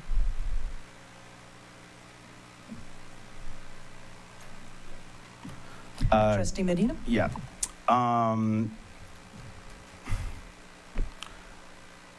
Has the district paid Leading Literacy Consulting any money in fiscal year 25-26? And if so, how much was that? I'm trying to gauge the total we've already spent on this organization. And I'm only asking because a few people at my site have issues in terms of working with some of these consultants. They haven't had a great experience, and I've asked if there's an evaluation. I haven't received one. So I guess it's a two-part question. One, with our consultants, is there a framed evaluation process so we could see how staff and teachers are working with the consultants that we're approving? Because if it's not a good match, it's not a good match. And we need to determine that. And from what I'm hearing from my teachers in my area, is this was a really bad experience for them. So, and that's why I'm pulling this, because there are concerns. They've said numerous emails have been sent. They have not got a response. And I understand that Miss Newton's from Modesto, right? She comes out of Modesto? You sure? She lives in Tennessee. Tennessee, okay. So nobody on your cabinet or yourself worked with Miss Newton before? I have worked with her You've before. worked with her before? Thought so. Okay. And there was no bid for this, correct? So with consultants like that, you don't go to bid, but you go to look at comparisons Okay. to make sure that you're not having someone way far off of what like work would have been. So as for consultant work and looking at if it's effective, we look at data. So is what we would like to see improving? So in terms of this work, we started with 6 and now we have 12 schools that are literacy grant schools because our schools are underperforming in reading. And so we actually receive grant dollars to engage in professional development for teachers and principals so that we can raise the student achievement at those schools. And we're expected to spend those dollars on professional learning. And a lot of times that is to bring experts in to help build the capacity at the sites. Got it. So I guess my question is Those 2 sites that for 25, 26, you asked about 25, 26, those are both literacy sites. We brought that in as a small pilot to work with Ms. Newton to see, let's do these. We call them our Change Project schools. We're going to work intensively here with the coaches at the site, along with the teachers, but it was mainly really working with the coaches and the principal to build leadership capacity and coaching capacity. We also brought in a phonics program. And so there was also the 95% phonics program, and there were developers who came in from that phonics program who also worked with the site, teaching them the phonics program. So you may have also, I know a couple of the emails that you sent seemed to me that they were maybe talking about the consultants from the phonics program. I don't know when you said there were emails that were sent that were unanswered. I haven't received emails regarding either of the consultants. Okay. And if I did, I responded to emails. I may not have included you in my response, but I respond to people's emails. Our data at those sites, we look at several different progress monitoring measures, and the data at those sites has improved. Okay. So that's what we're going on, and so we have brought that consultant back. She's continued to work with our coaches. They developed the professional learning for our K-3 teachers. That was incredibly successful from our survey data at the end of the professional learning, that one of them just ended today. And we, like the data I just showed, we're seeing growth for our students. Okay, and I just want to field this. So teachers' complaint reported at Hall and Radcliffe, Radcliffe is our little child, Danny, and questions about the support curriculum's fit for predominantly English learner student body. So that's what's concerning to me about this. So this is not a curriculum that this person works with. This person does not come with a curriculum. This person supports strategies and is not tied, she supports any kind of curriculum that anyone works with and is tied to implementation of the curriculum that district works with. Well, so it's all about looking at strategies and the implementation of strategies. Cool, I get the strategy piece, but if they're producing an environment where teachers are very uncomfortable, right? They don't feel like they're being listened to, right? Especially in areas with high Spanish speakers and other indigenous languages. I'm just worried that we're not hearing these voices, and I don't have an evaluation. Was there an evaluation done of Miss Newton that can be produced to us, so that way we could bring this back and have more of a discussion? Because that concerns me when I'm hearing about Hall and Radcliffe not feeling like this consultant is doing their due diligence and listening to them. So was there any evaluations done on Ms. Newton? Like I said, we look at what impact we have on the data, and we do have survey data on how was this professional learning for you. Okay, can you provide that to us before we make a decision on this? Because this is just one person who's contacting me, and I mean, several people who are contacting me. I don't know how many more are out there, right, that may feel this same way. So I think that's something that we need to address, and I'm asking the board if we could just vote no on this and bring it back with those evaluations so we could see how this consultant is working within our district, because this makes me very concerned. I would also like to note, because I know this is important to you, and you did just bring it up, that Ms. Newton is also a Spanish speaker. Cool. Trustee Flynn? I think what I'm hearing is that even though they might be a Spanish speaker, there may not be a cultural competency that is being displayed, and maybe what Trustee Medina's constituency are referring to. So I recognize the importance of this. My question is there any evaluation that is attached to this to help her grow in, if there is a cultural competency discrepancy? And is there, give me a second, a way to attach an evaluation and a performance evaluation to this contract? I'm just kind of speaking. Yeah, to if the board would like that in the future, I would never want to put that out there publicly, because we don't do that publicly. And we do have data I can share. I do want to point out that Trustee Medina just said for himself that he received one email.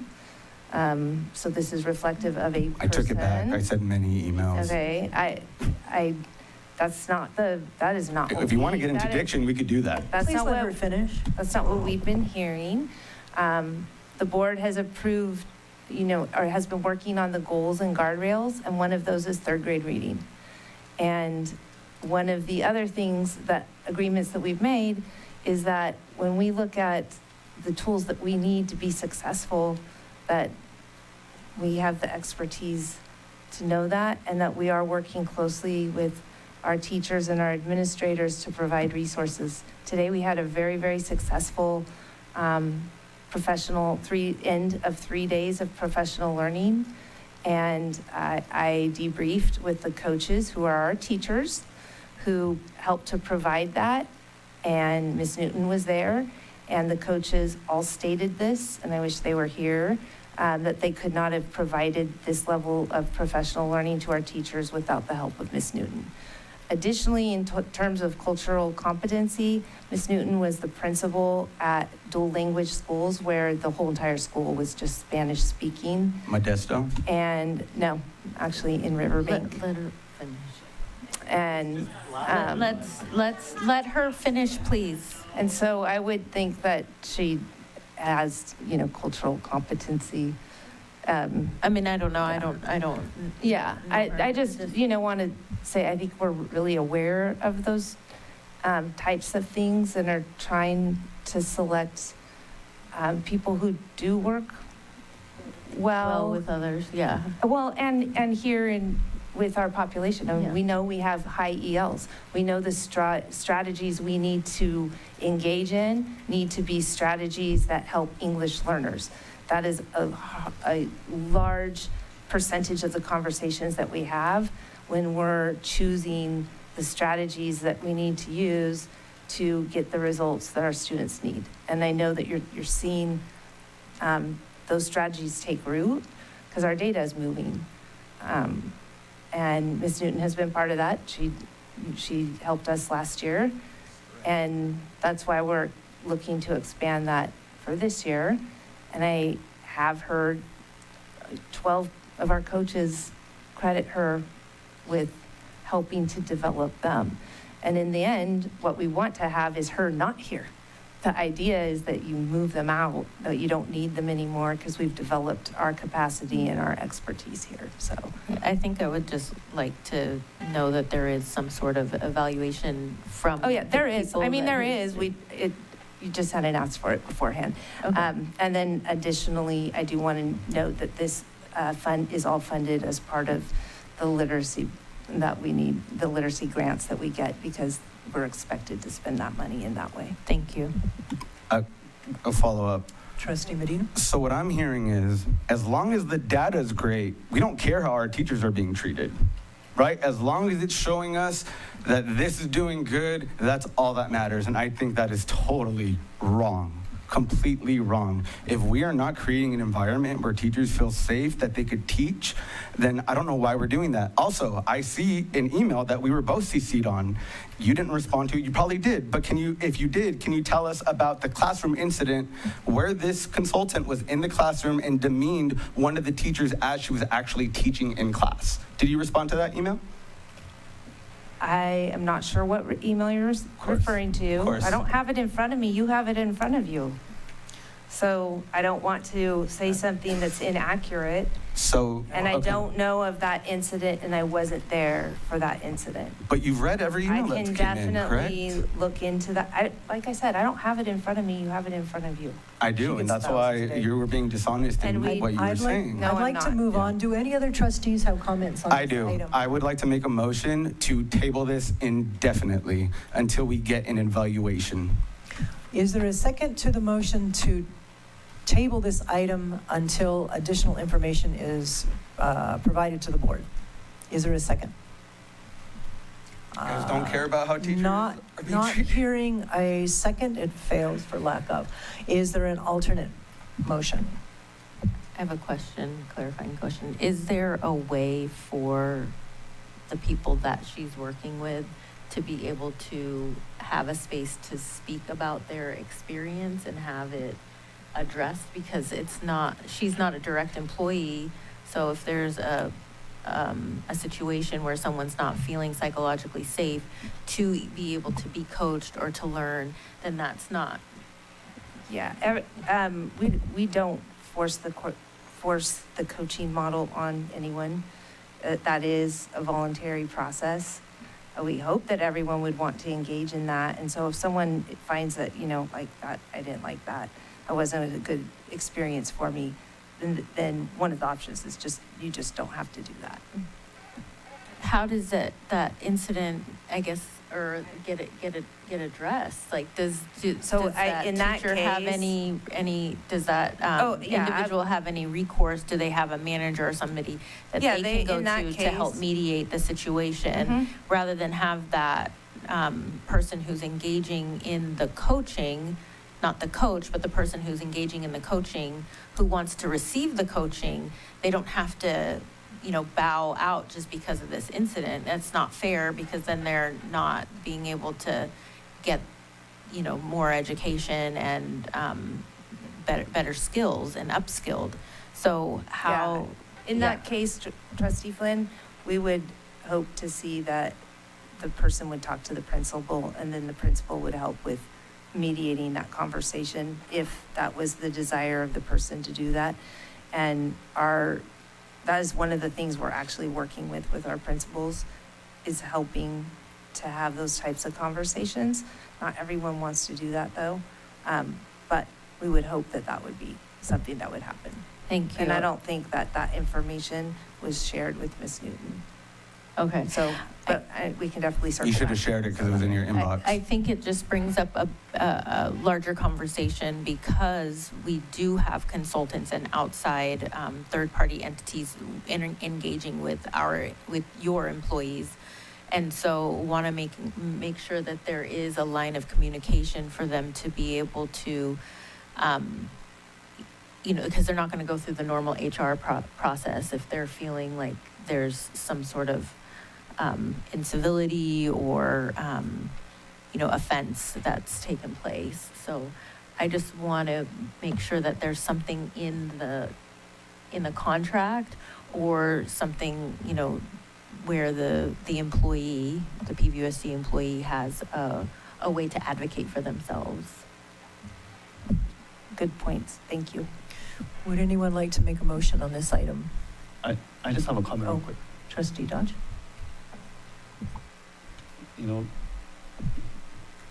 Dr. Contreras, I keep hearing the same thing over and over again, that we keep putting the feelings of these consultants over the people.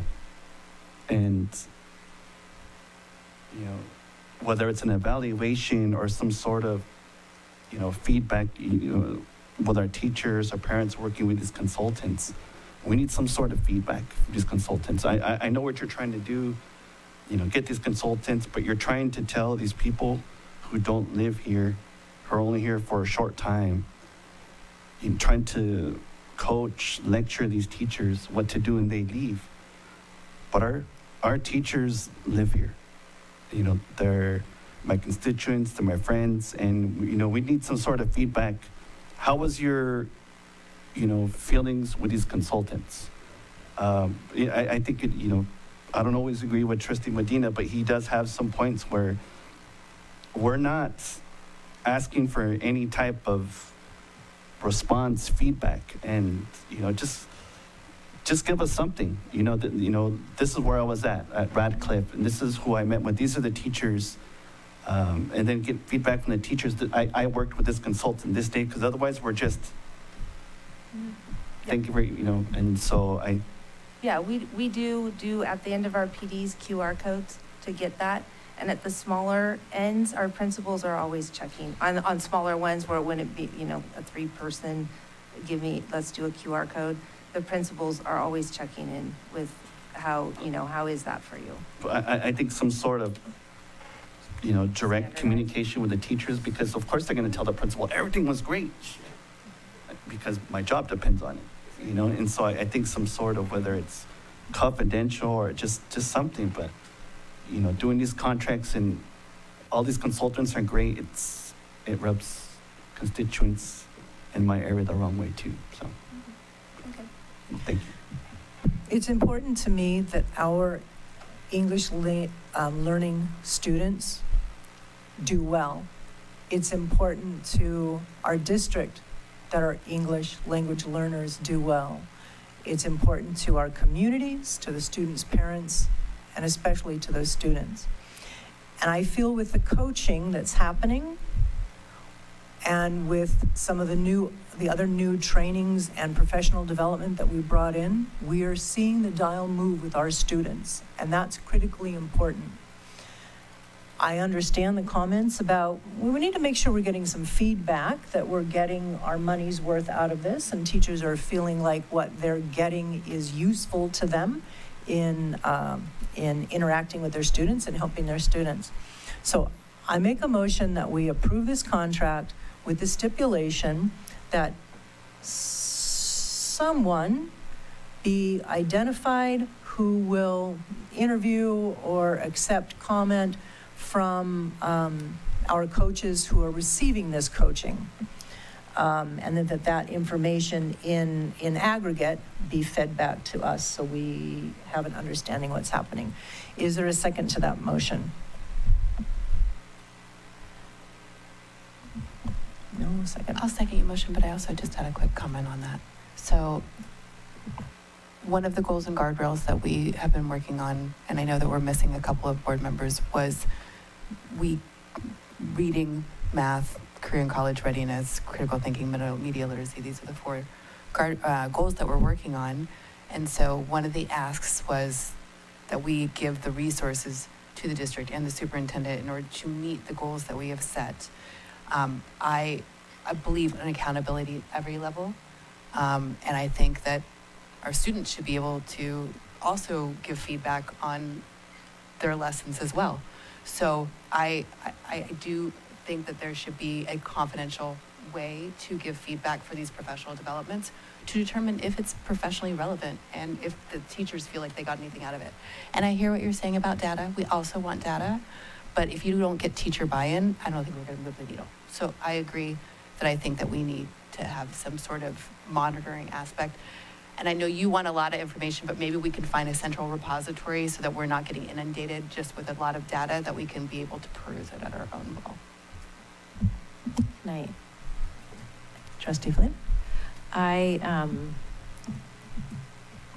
don't know how to make a substitute motion, yes, because I do, okay, and because I do want this to pass. I feel like it's important, but I feel like what you've proposed is a little bit vague. I want something a little bit more solid, and so I'm kind of thinking that I would like to table this and move it to the next meeting, but with some clear actions around processes for engagement and interaction between PVUSD employees and the contracted person. And then I would like there to also be some sort of feedback, anonymous feedback evaluation that we can see. I recognize that second part might not happen right away till later, but the first part of having some sort of protocol around communication and like evaluation, yeah.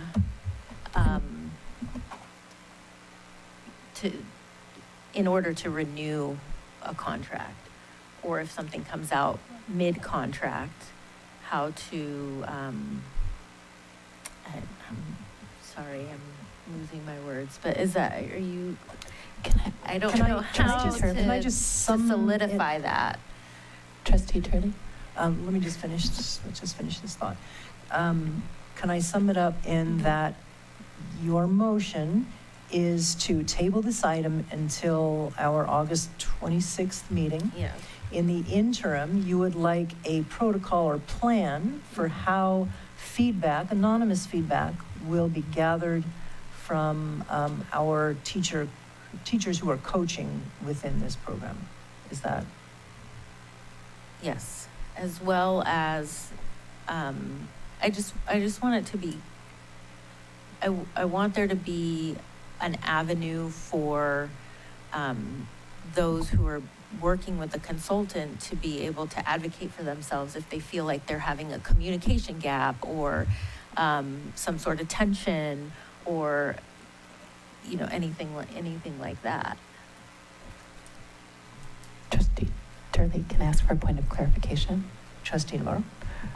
So my point of clarification is for the superintendent. Is this going to delay any work that's already set in motion? And that's the first part of my question. And the second part of my question is there a way that we can approve this and so that we're not delaying the work that we're doing, but at the next meeting, you bringing back a way that we going forward to be able to have our teachers and cabinet members and whoever's getting coaching be able to have a private way to give feedback in regards to coaching?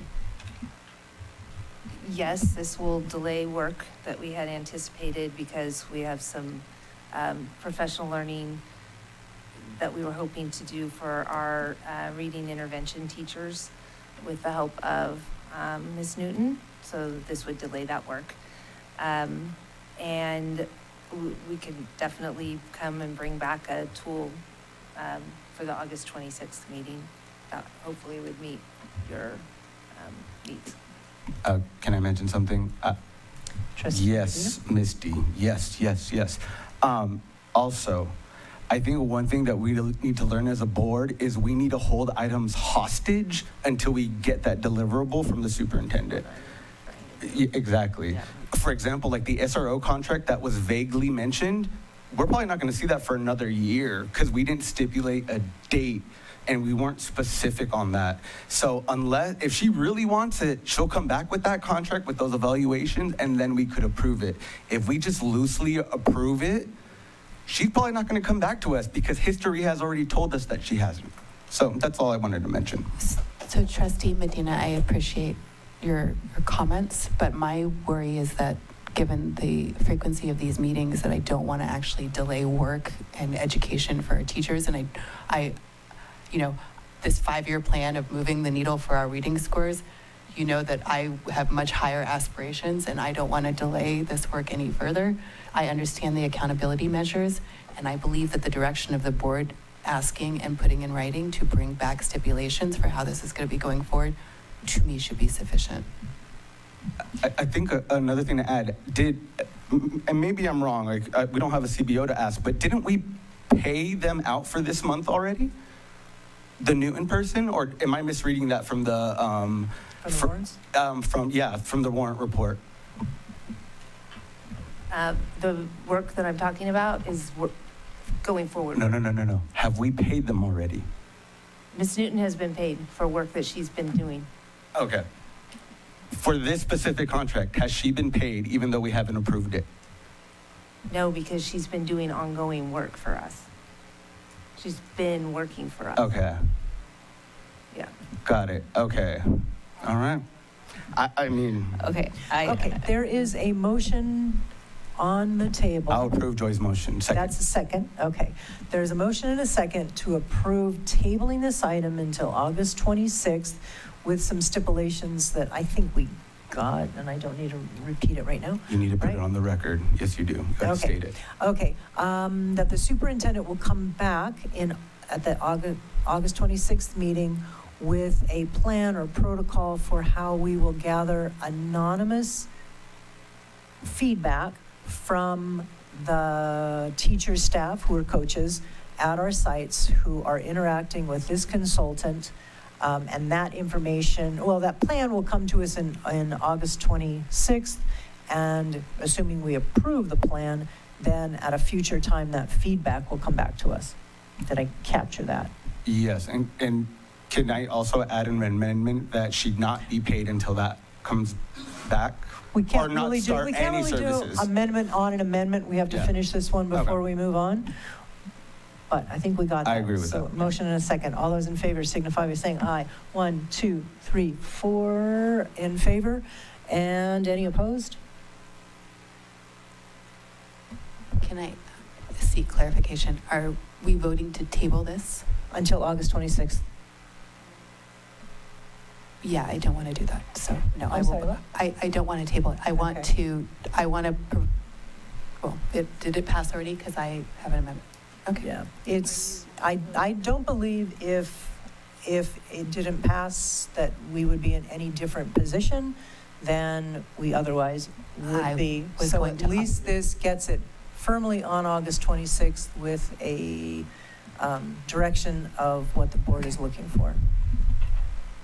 My preference would have been, as I think I've stated, to approve it now, but I don't believe that there are votes for that. Did you vote for it? I did. Okay, motion carries 4-1-0-2. All right, we are done with deferred. Now we're moving to action items. 10.1, approve the appointment of certified SPED teachers on provisional internship permits. Report will be offered by Kit Bragg, Assistant Superintendent. You're up. Thank you and good evening. We ask the board's approval for 10.1, the approval of appointed certificate SPED teachers on provisional internship permits. On the second page, you'll find that Miss Ariana Zambrano has been accepted to the Extensive Needs Support Program at California State University, Monterey. She needs more time to meet the requirements of the program to be eligible to be recommended for the intern credential with the CTC. She will be a great addition to the MSD team, and we hope for your approval. Secondarily, Miss Nancy Rubio is a former RHS student who is returning back to the area and attending CSU Monterey. She needs time to meet the requirements of the program to be eligible to be recommended for the intern credential with the CTC.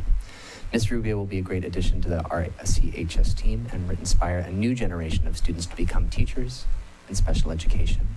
And may I also add and thank the board for the MOUs that you approved in previous meetings, encouraging our special education teachers to come to the district. We seek your approval tonight. Thank you. Thank you. Are there public comments on this item? This is 10.1.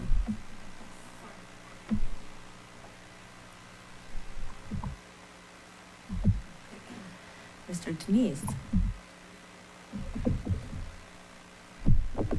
Dang, Kit, you are tall, man. Picking up the microphone after you, I'm just like, okay, so I'm starting my time. You can have already started, that's fine. I'm not speaking in opposition to this at all. These folks who come to us on PIPs and provisional waivers are sort of exist in this world of purgatory where like a first year teacher would get a coach through the new teacher project to help them clear their credential. But since these people don't yet have a credential, they don't get that same level of new teacher project coaching support. So they can often kind of be cast to the side. There have been times in this district where they do get new teachers project support if we have it on their caseload. So I'd like you guys to ask Kit, will they be getting any support through a new teacher project mentor? And if not, in the past, we had a voluntary coaching MOU where a member can get paid to coach one of their peers and be a mentor. I'll be bringing that MOU back tomorrow as early as I can to see if we can get that agreed to. I also would like you to ask the question, can these people legally write IEPs? Because we've kind of gone in circles of this in the past where it's like they'll be asked to write IEPs if they don't push back. But then when they push back, they're told, well, you don't have a credential, so you can't write the IEP, but you can contribute to the goals. So I think it's important to identify, can these people write IEPs legally? And if not, what supports will be in place to write those IEPs? And then also, our definition of caseload in our contract, and we have caseload caps, is caseload is defined as the number of students for whom an employee provides a service to. We've had a dispute over caseload where the district contends it's only the students whose IEPs you case manage. So they could be seeing and providing services to more than what's on their caseload, which resulted in a grievance a couple years ago where we met in the middle and we got our special ed employees a case management prep period. The district has taken that case management prep period away. So if we want to support our special ed teachers, we need to give them the time and support to do their jobs so that they put down roots here. You're going to set your time. You got to follow your own time. That was late. Are there any other comment cards on this item? Are there any board comments on this item?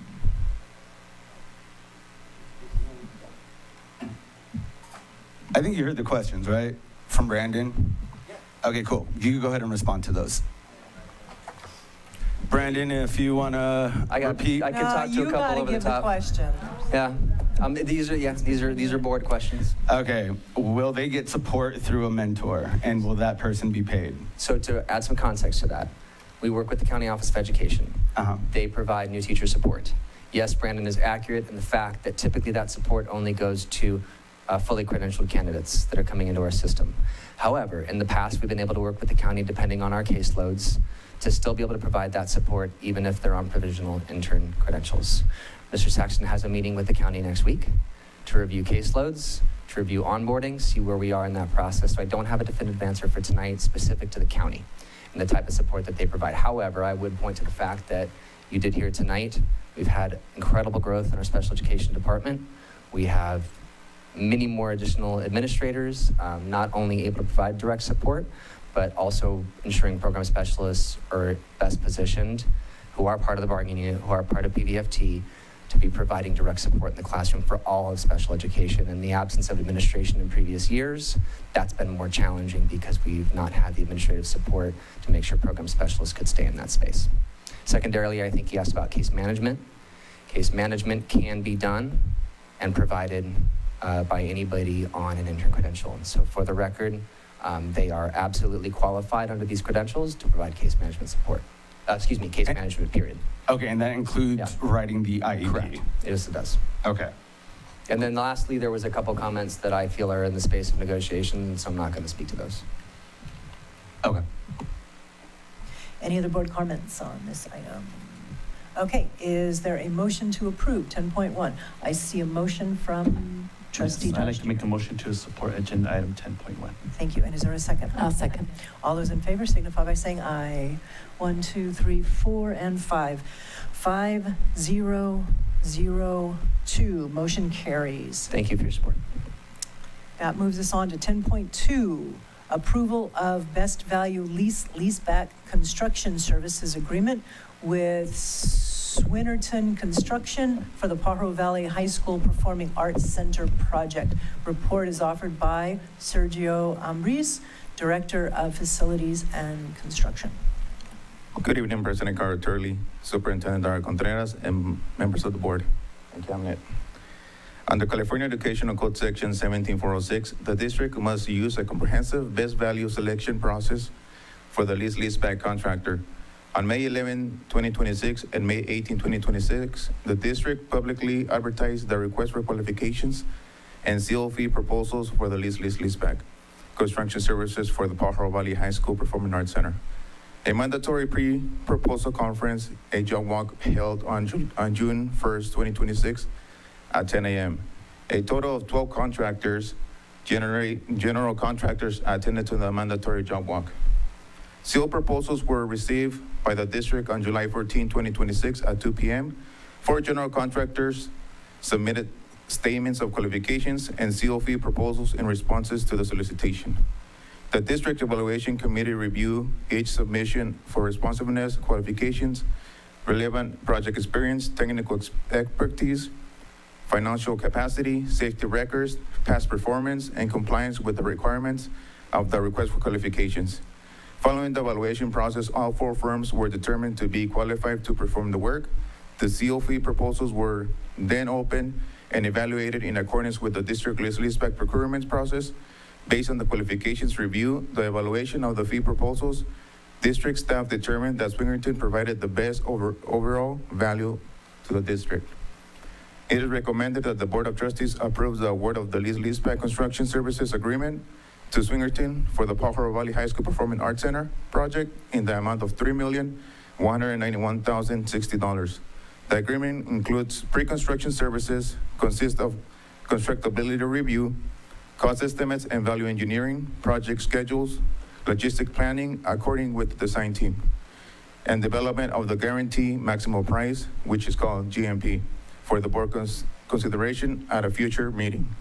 Staff further recommends that the board authorizes the superintendent to execute the leaseback agreement and all related documents necessary to implement the project subject to legal review and approval, and to take all actions necessary to carry out the intent of approval. Recommended action tonight, it is recommended that the Board of Trustees approves the award of the leaseback construction services agreement to Swinnerton Construction for the Pajaro Valley High School Performing Arts Center.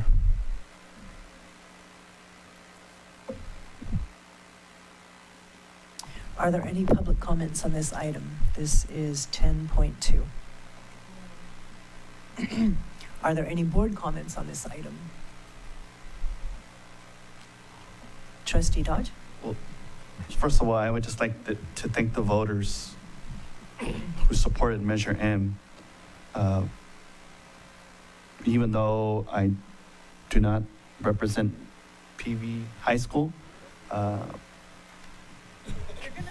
I just want to, there was a lot of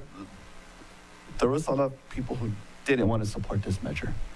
They were concerned because previous projects took a long time, and the people of the Pajaro Valley were hesitant to support this.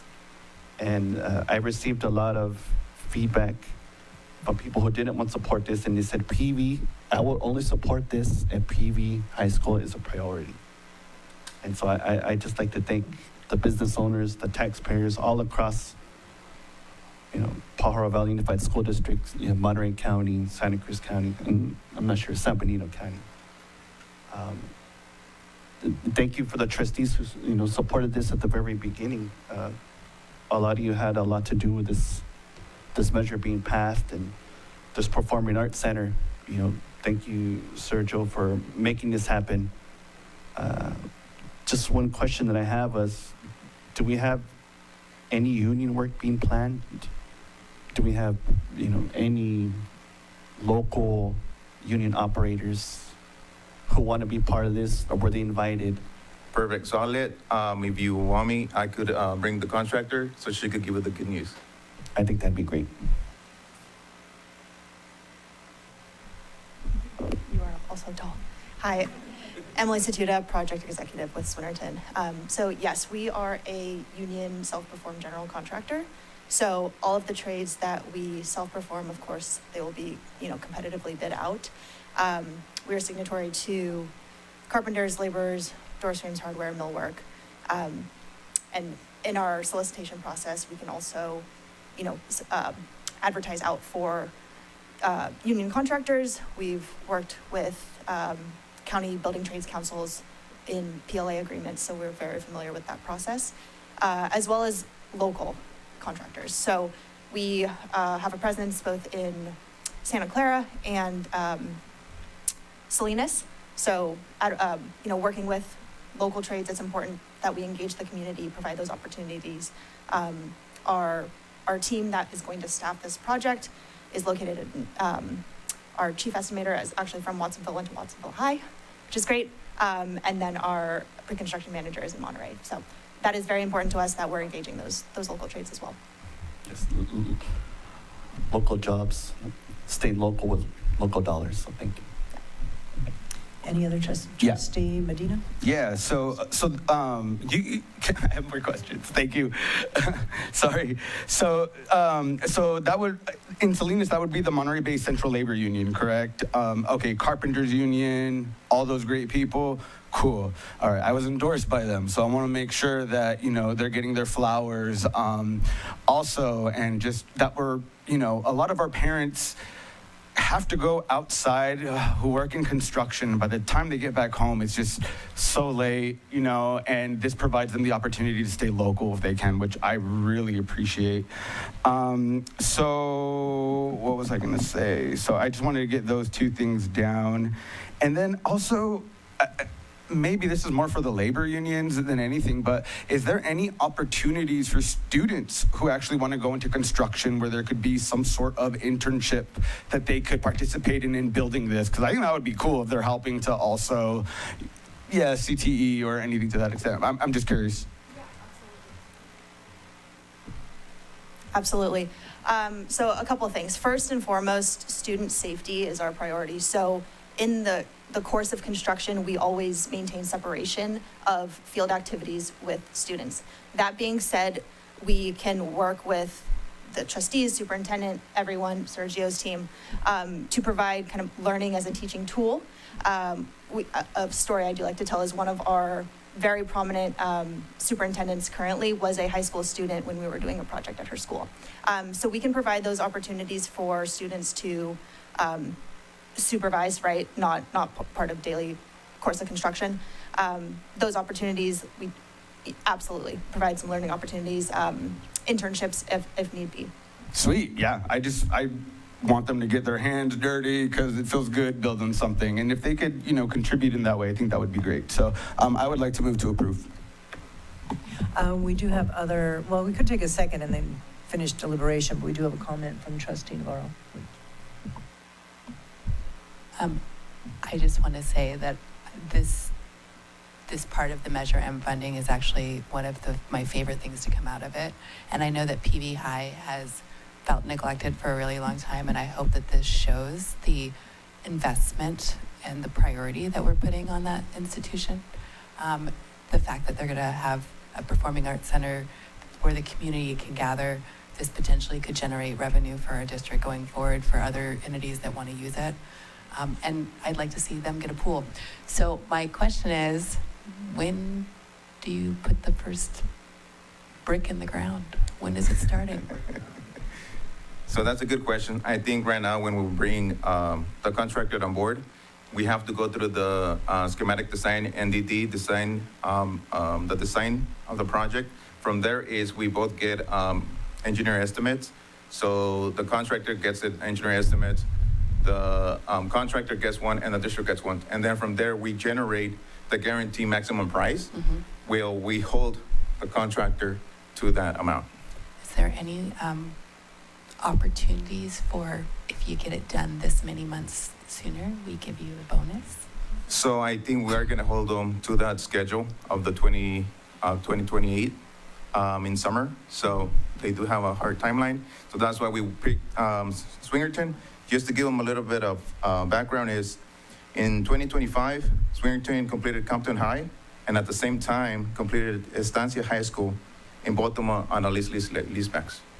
And then from there in 2024, they actually completed Elpitas High School, where we actually went on Friday to look at the performing arts center, and it was amazing.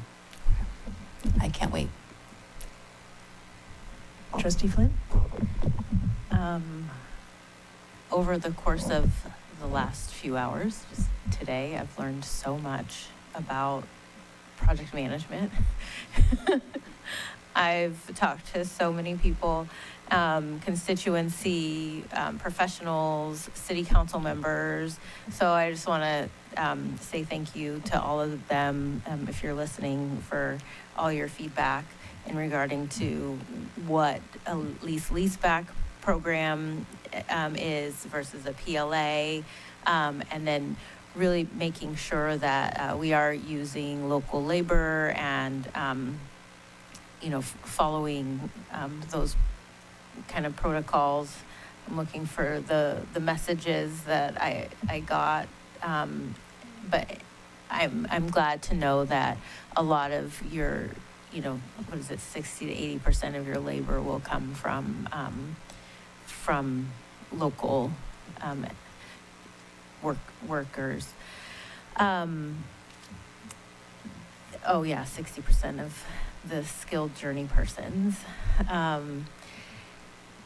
The question that I wanted to ask you is, when I first came on, there was the stadium bleachers at Watsonville High, which impeded, which made it inaccessible to athletes for track and some other sports.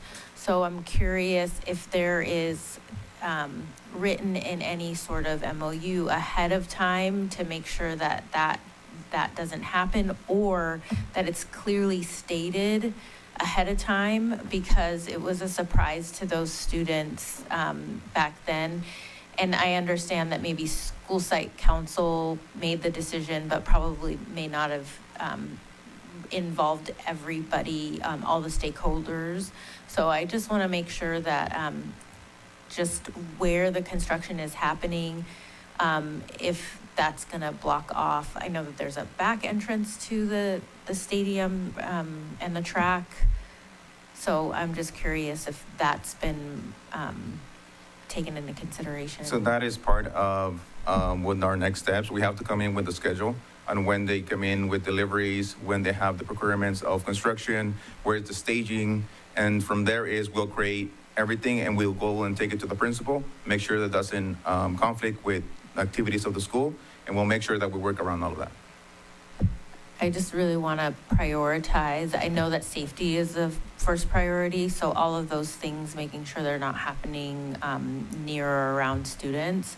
But I want to make sure that the students' access to their facilities is prioritized, so that they're not missing out on opportunities that they would like to, especially practices, especially for seniors who are getting, it's might be their last year doing a particular sport, whether it be lacrosse or track and field or soccer, things like that. Yeah, and the good thing is we're not going anything close to the field. Everything's going to stay up in the front of PV High School. There's a center of area. I think it's about like 2 acres where they could actually stage and everything without involving any of the school. Thank you so much. Thank you. I think that second. Oh, the okay. motion, So there's a but- first and a second, but I have a little bit of a comment. I really appreciate your utilization of women in non-traditional roles. Thank you. Okay, we have a motion and a second. All those in favor signify by saying aye. 1, 2, 3, 4, and 5. Motion carries 5-0-0-2. One really quick point, Sergio. I know there's only one way to get in and out of the school, so are you going to come back to us with a plan, like kind of how that's going to be coordinated? Okay, cool, because I just thought about that right now. I'm like, whoa, if they're doing construction during the day, how are teachers going to park? How's that going to work out? So that will come back to us. Perfect, thank you. All right, thank you. That moves us on to 10.3, approve name recommendation from Cesar Chavez Middle School renaming committee. Report is offered by Alejandro Chavez.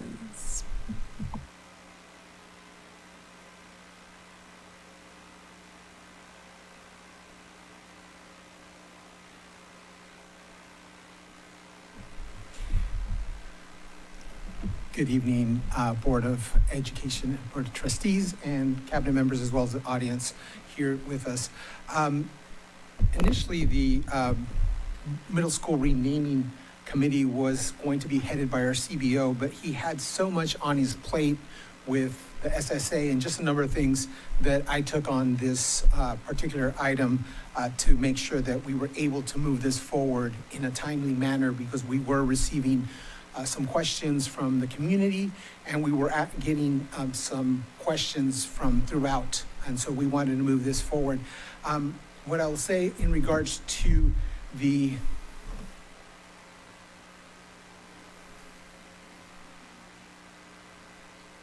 thank you. We can move on to the next one. And the next one. Okay. So the purpose of the renaming committee was to present recommendations regarding the district's middle school renaming after a comprehensive process of soliciting, reviewing, evaluating, and deliberating names. And so just to inform the public as well as the board is that the process that was followed was grounded in Board Policy 7310 and Administrative Regulation 7310. We followed and reviewed the deliberation process through a committee that was formed, and I'll share with you what the process was. So we had a composition of a committee that was structured that included 2 parents, 2 students, 3 staff members, including the site administrator as the chair, and 2 community members. The recruitment and the lottery that occurred from the formation of the committee, which was on April 15th of 2026. The district launched a comprehensive recruitment campaign on April 23rd, and that remained open until May 8th of 2026.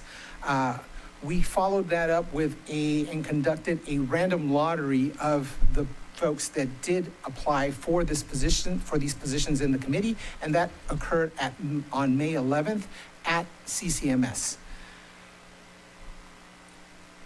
We had this formation of this committee, as I said, the recruitment process of how they were done. We did from April 23rd through May 8th.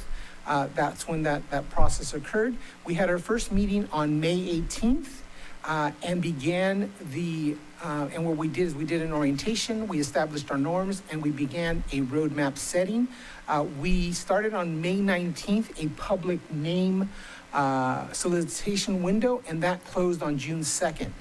We held a total of 4 meetings, and during that process, we received the different names. During that time period on the community outreach and the name solicitation, we had a total of 30,000 plus website views, social media announcements, and multiple district-wide Parent Square broadcasts that were sent out to parents. During that time, we also had site-specific messages, including in our Friday messages, as well as with parent groups, as well as with our ASB meeting that happened there on campus with the students themselves. We had a total of 5 name proposals that came forward, and that was Central Coast Middle School, Jeff Tagami Middle School, Alberto M. Rojas Middle School, Watsonville Middle School, and Mas Hashimoto Middle School. The committee during those 4 meetings looked at community connection, the reflection of local history, Pajaro Valley identity. They looked at alignment with academic missions, inspirational value for students. They also looked at fiscal practical feasibility. And so in looking at all those considerations and the submissions that were brought forth, the committee consolidated the legacies of Jeff Tagami and Mas Hashimoto into one single joint proposal, recognizing their shared impact on local education. The final recommendations that came forward from this committee were Central Coast Middle School, but they did not want to just have one recommendation for the board, so they decided they wanted to do two. And the second recommendation they had was a combination of the two names, which was the Tagami Hashimoto Middle School. In the vote for these two, they had a unanimous vote of 9-0 on Central Coast Middle School. That included the parents, the community members, and the students. And on the Tagami Hashimoto Middle School, there was an 8-0, 1 abstention in that. And so in conclusion of this presentation, those were the choices that they moved forward, and they wanted this to be brought forth to the Board of Education, the Board of Trustees, to make the final decision on this. Thank you. Are there any public comment cards on this item? All right, are there any board comments on this item? Yes. I keep looking that direction. I'm going to start this way. No, okay. Oh, I don't know who had theirs up first. Trustee Flynn? We had this as a discussion item a few months ago, and we discussed it so much that I thought we had voted on it. And I thought we had come to a clear decision, and I didn't realize that that we hadn't voted on it, and I kept getting people asking me, what are you doing? And I was like, wait a second, I thought we, but so the most recent constituent comment that I received was, and I don't remember talking about it, was how was the family involved, and were they made aware of this? Because I don't know which family it was, but one of them does not want to be, okay, yeah, does not want to be. So I think that needs to be honored. But it's interesting because I remember during public comment, one of the things, not public comment, I'm sorry, during our discussion, with us looking at school closures, we didn't want to put a name on somebody and have a lot of pomp and circumstance and then have the school close. That would be super disrespectful. So, yeah, I am happy to make a motion, but I know you have some comments, so I will move on from there. Trustee Medina? All right. So I want to thank the renaming committee, and I want to speak directly to the letter this board received today from Jeff Tagami's widows and sons, and to the families who wrote honoring Mas Hashimoto. At its heart, this moment is about visibility. I think that's why we have the name Tagashi Hashimoto, because there is a lack of visibility for this community. So I see why they were pushing for that name recognition, because if you look at Watsonville, there's clearly one dominant culture that you could see on all of our murals and all of our walls. And I think this is the AAPI community reaching out and saying like, hey, we were here too and we were part of that history. So I want to recognize that. And, at its heart, this moment is about visibility. We live in a proudly Latino community, and we can see ourselves here in our murals, our music, our celebrations, our fields. But the Pajaro Valley was also built by Asian American and Pacific Islander families who farmed this land, faced exclusion and incarceration, and came back anyway to teach, to write, and to lead. The Tagami family's letter asks us a question tonight, which I think is really important. Who is Jeff Tagami? And what value is a poet? And here is my answer. Jeff Tagami was a Watsonville native son who carried the apple orchards, the canneries, the lumber yard, and the small wishes of children living near the Pajaro River into American literature. One of 50 poets in a national PBS documentary filmed here in our valley. And Mas Hashimoto taught generations of Watsonville students the history his own family lived, including the incarceration of Japanese Americans, so that would never be forgotten or repeated. And unfortunately, we're seeing that happen today with our community. can our students see that history on their campus today? And I don't believe that they are. And I believe that we owe it to this community in order to represent them. I have also become aware that the Hashimoto family's own wishes could not favor placing the name of the school, and honoring someone starts with honoring their family wishes. The Tagami's family letter also cautions us that a committee's first recommendation, Central Coast Middle School, The Tagami's letter also cautions us that a plaque on a wall is not a legacy, and I agree with that. So tonight, I will support the committee's recommendation for the Central Coast Middle School, and I would like to add an additional stipulation that we direct staff to work in partnership with the Tagami family, the Hashimoto family, and the Hashimoto family, the school community, and the families who wrote to us to create a permanent, sustainable public artwork and curriculum connection at the school that tells the story of the AAPI community in the Pajaro Valley, what they contributed, the challenges they faced, and the resilient leaders who emerged despite adversity, including Jeff Tagami and Mas Hashimoto.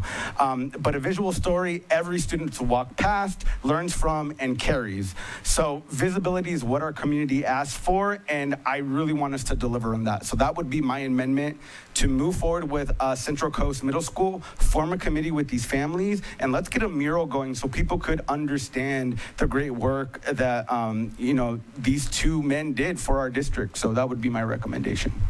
Clarifying question.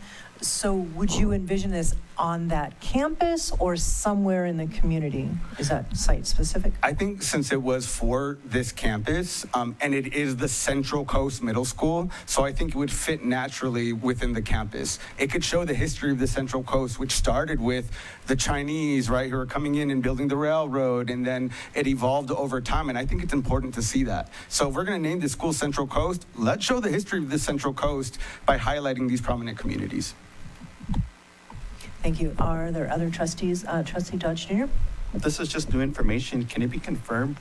Marcio Hashimoto said any of this? Is this So true? I can tell you, however many years ago, when Pajaro Valley High School was being built, Mas Hashimoto advocated for calling it Freedom High School, and he made statements that he did not think buildings should be named after people. So I was really surprised when I saw that there was a recommendation to name something after him, when I had, with my own ears, heard him say he did not think that was an appropriate thing. I also had the question, was Mrs. Hashimoto consulted? Do you have a response? So the name came from a community member, and that community member also was part of the renaming committee. During the process, they decided to move forward with that name. Even we had gotten some information during that process that there was some feedback that they may not want to move forward, that the family may not want to move forward with the Hashimoto name. However, the committee was very adamant that they wanted to move forward with combining those two names because they were very, they really felt that there needed to be something named after two Asian American Island Pacific members of our community that were educators, both poet at Cabrillo College, that taught at Cabrillo College, as well as Mas Hashimoto, who had taught for so long at Watsonville High. But I didn't hear anybody say that Marcia had said she wasn't in support, but she hadn't been asked specifically that. So the community member came back, but we didn't get anything in writing. We didn't get anything like that, but that's the information that we got back. Thank you. Trustee Navarro?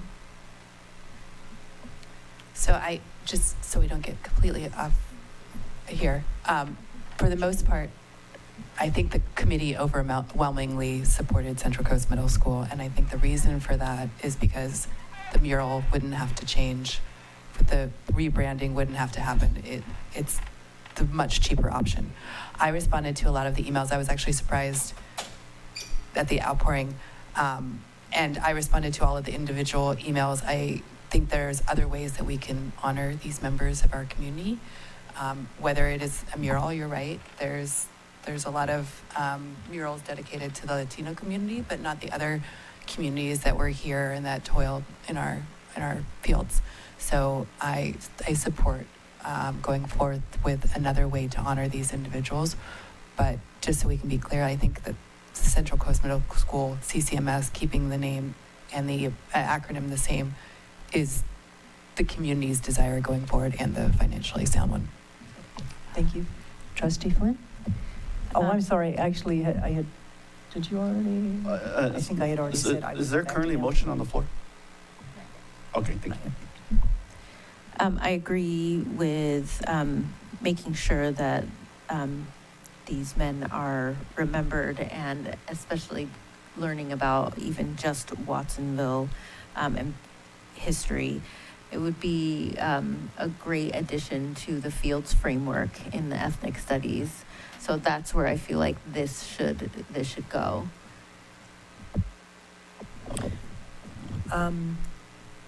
So I like Trustee Medina's idea, but I'm fearful that that school may not exist after 2 years. I'm not saying that that's happening. I'm just saying it's a possibility. So I would suggest that it be a committee that evaluates appropriate locations and not tie it just to that site. Yeah, all right, okay. Would anybody like to make a motion on? I'll make a motion to approve. I'm sorry, there's still another comment. I'm sorry, I missed. I'm sorry. No, I was going to make a motion. Oh, yeah. Okay. Yeah. I heard it start over there first, so. I'll make a motion to approve the renaming to the Central Coast Middle School. And is there a second?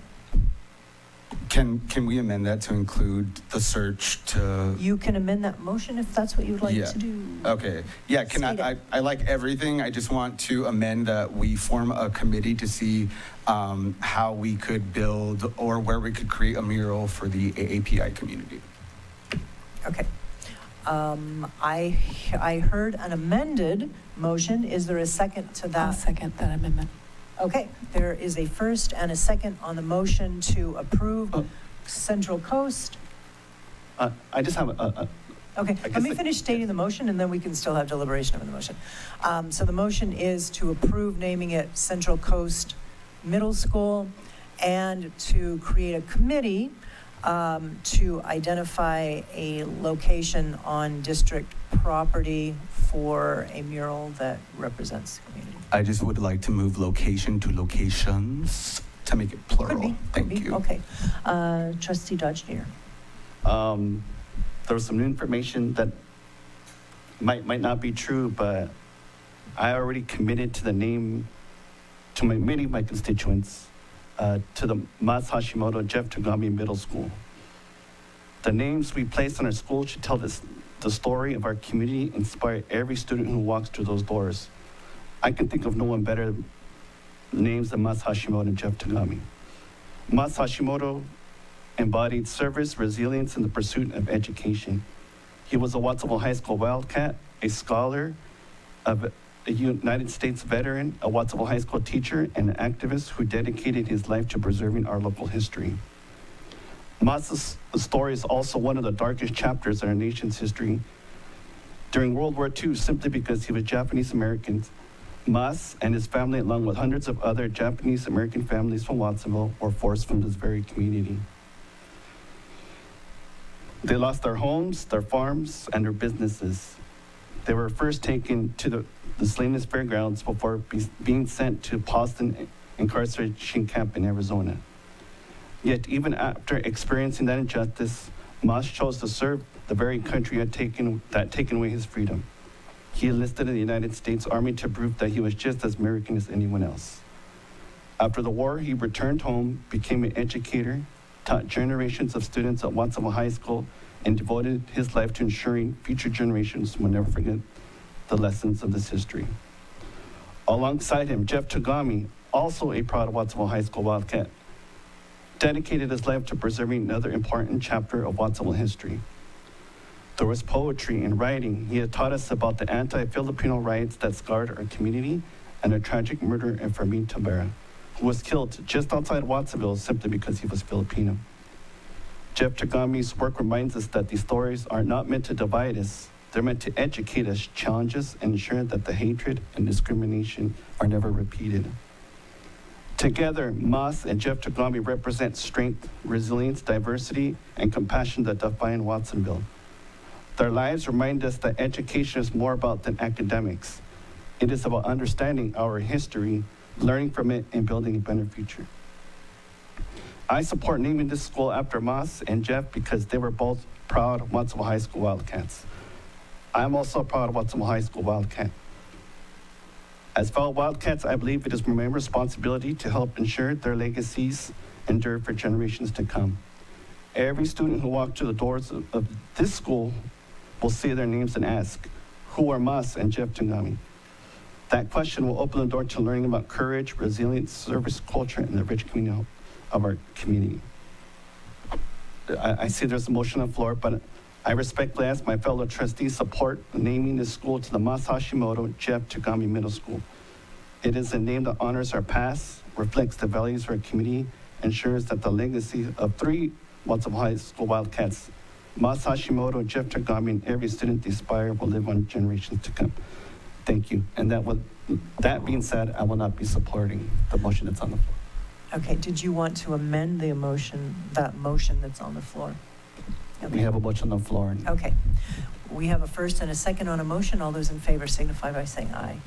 Aye, 1, 2, 3, 4. Those opposed? Motion carries 4-1-0-2. And can I make a quick comment? I was where you were at until I got that letter. And somebody who's really close to the Hashimoto's contacted me and said like, hey, this is what the family's thinking. Because I wanted that name in gold letters on that school, believe me. But, I tried to find a middle ground, and I think visibility with a mural is going to really do some justice for the history that we don't always see around. So I understand, which is the first time I heard it. And, yeah. So, I'd also like to make a comment, even though we're beyond where we should be commenting on this, but you did, so I will. I don't know if you're aware, but there is a small monument on the Watsonville High School property next to a cherry tree. Okay. I appreciate stumbling on that. Okay, that finishes all of the action items. Now we're on 11.1, update Watsonville High School field facility naming. Hedgepeth Board Policy 7310A. The report is provided by Assistant Superintendent Michael Berman. And I would like to remind the public, we're not voting on this item. This is a first read. It'll come back August 26th. Good evening, President Turley, members of the board, and Dr. Contreras. As you know, it's a busy time of the year at our schools and for our principals who are hustling to get their sites ready for day one. And because of that, Principal Gregorio is not able to join us tonight. Therefore, it is my pleasure to bring forward this item for report and discussion. But even though he's not here with us tonight, he did prepare a presentation and a show for us to enjoy. We'll take notes later.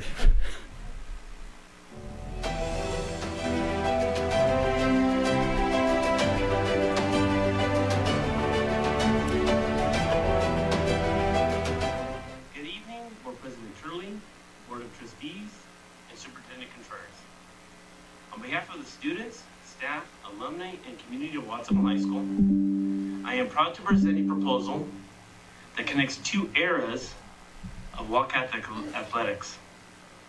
Following a comprehensive process, the Watsonville High School community unanimously recommends formally adding the name of Coach Hedgepeth to our football field. And it would be Geyser Field at Hedgepeth Stadium, connecting the 2 names, adding Coach Hedgepeth to Geyser Field. The proposal comes to you with complete consensus across every level of our school governance and community leadership. Over the course of nearly 2 years, our committee process thoroughly vetted and endorsed this designation. On September 8, 2024, it was formally recommended by our Watsonville High School Booster Club.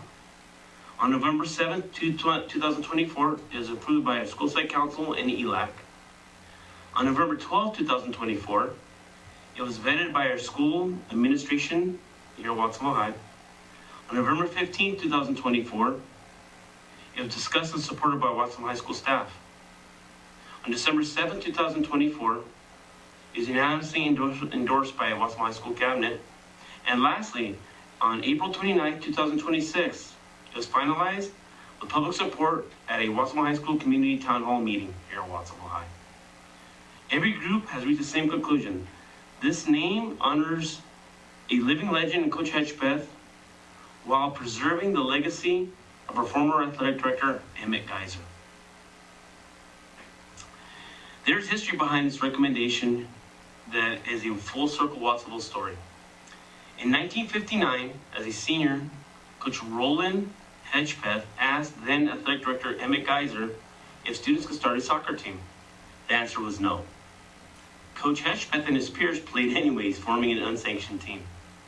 After the local news covered their 5th game, the vice principal called Coach Hedgepeth into his office as a student and shut down the program. 12 years later, in 1971, Watsonville High School needed a soccer coach. They had started a program.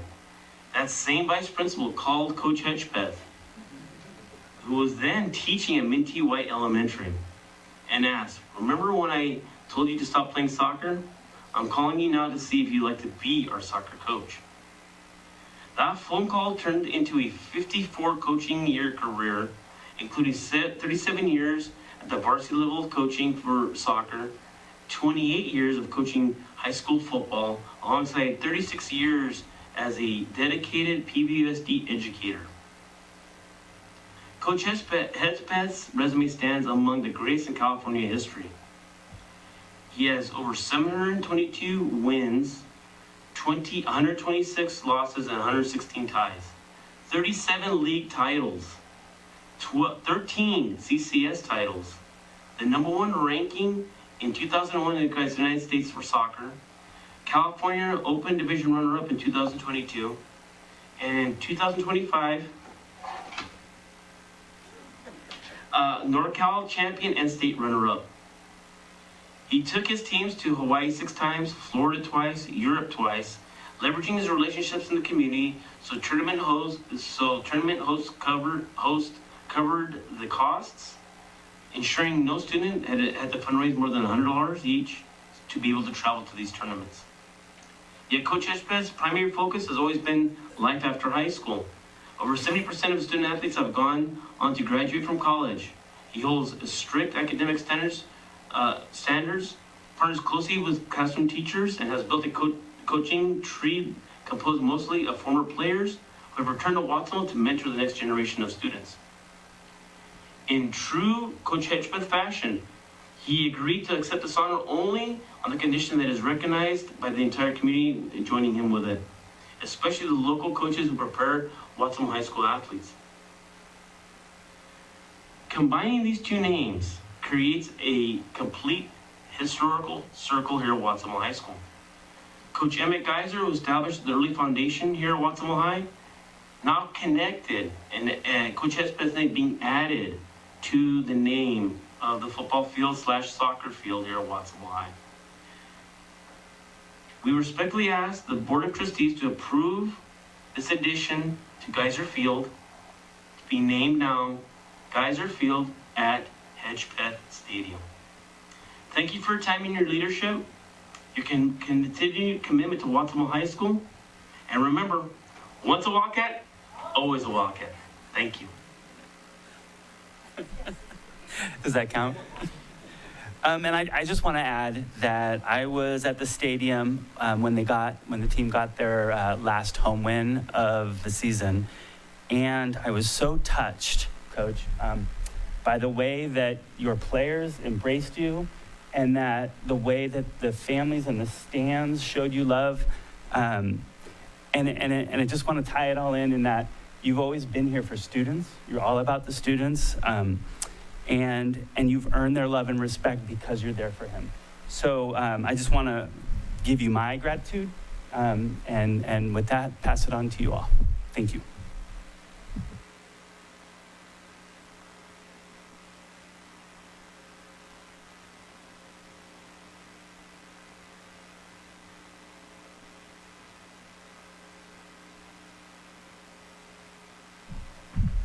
Trustee Turley.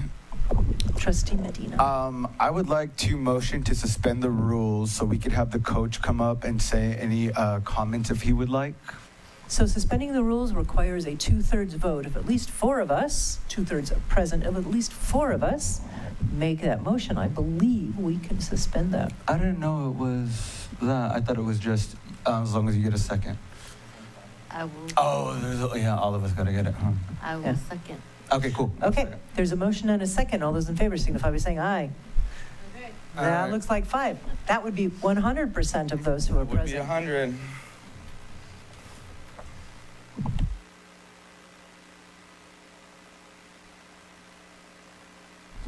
Okay, thank you, Board, for everything in this community. I wasn't really prepared to say anything, but I'm honored, but and more than that, I'm honored for all these past players I've had over the years. They've always been respectful to me. You know, all the players come to me before practice and say, "How are you, Coach?" And after practice, they come and say, "I'll see you next time. I'll see you next practice." And not that I needed it, but I really feel that they needed it, you know, to show appreciation for something that they do get. You know, over the years, I always, like he said, I always, you know, education is first. I had 3 or 4 priorities. Education first, your family first. Whatever happens there, you need to take care of. Your education second, maybe soccer third, and girlfriends last. No, didn't always work, but that's what. But anyway, I really appreciate this honor, but as I say, I'm only accepting it on the behalf of the community, my ex-players, my ex-coaches, and thank you very much. That's all.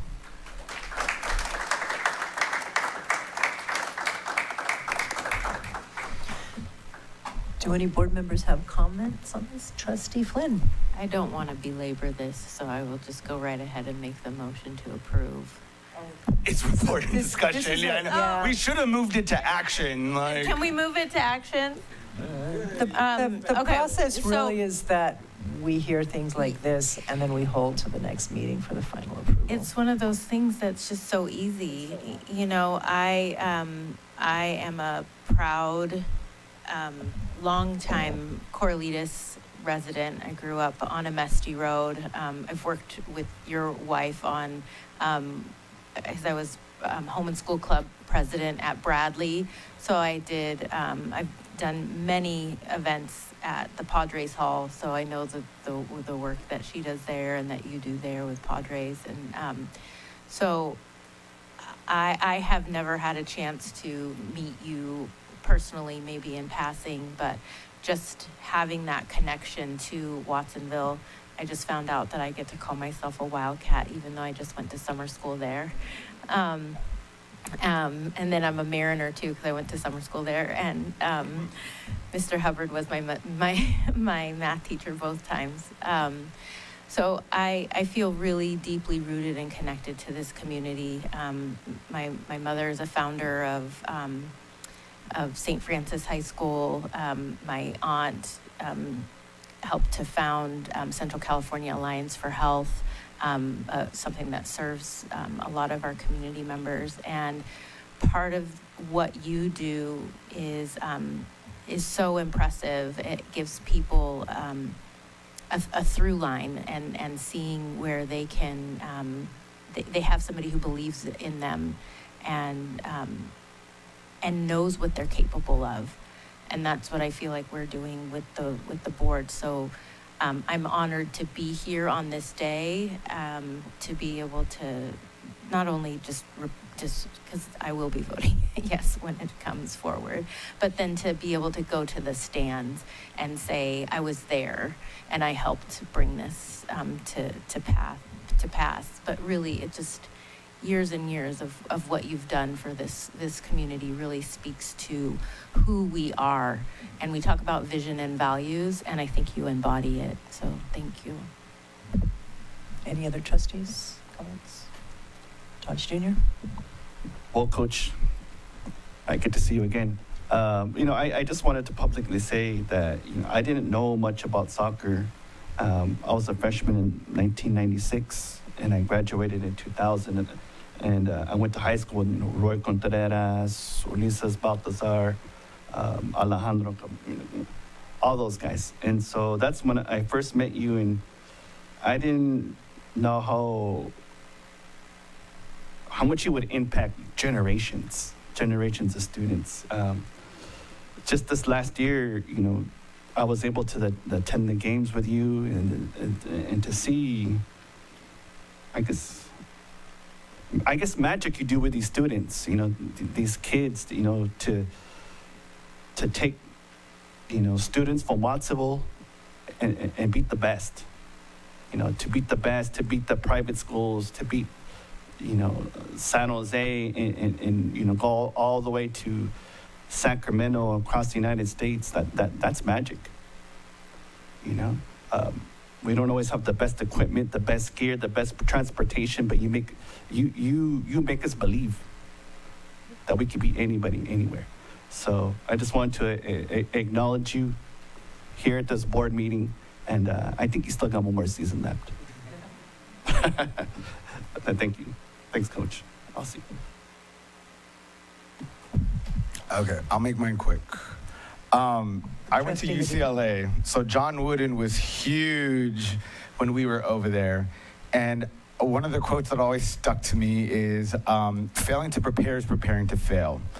And he was one of those once-in-a-lifetime generational coaches that really came in and had an impact on the community that he was bringing in, especially young black men who were really not allowed into these spaces at one point. But he motivated them and created that work for them to really achieve, some really great wins. So I feel like you are your own person, but you're the John Wooden of Watsonville in what you have done in establishing, not only these skills in sports, but how to say, how are you doing today? How to show up on time, right? And those are useful life skills. And that's why I really appreciate them wanting to honor you, because, teachers don't always hear it.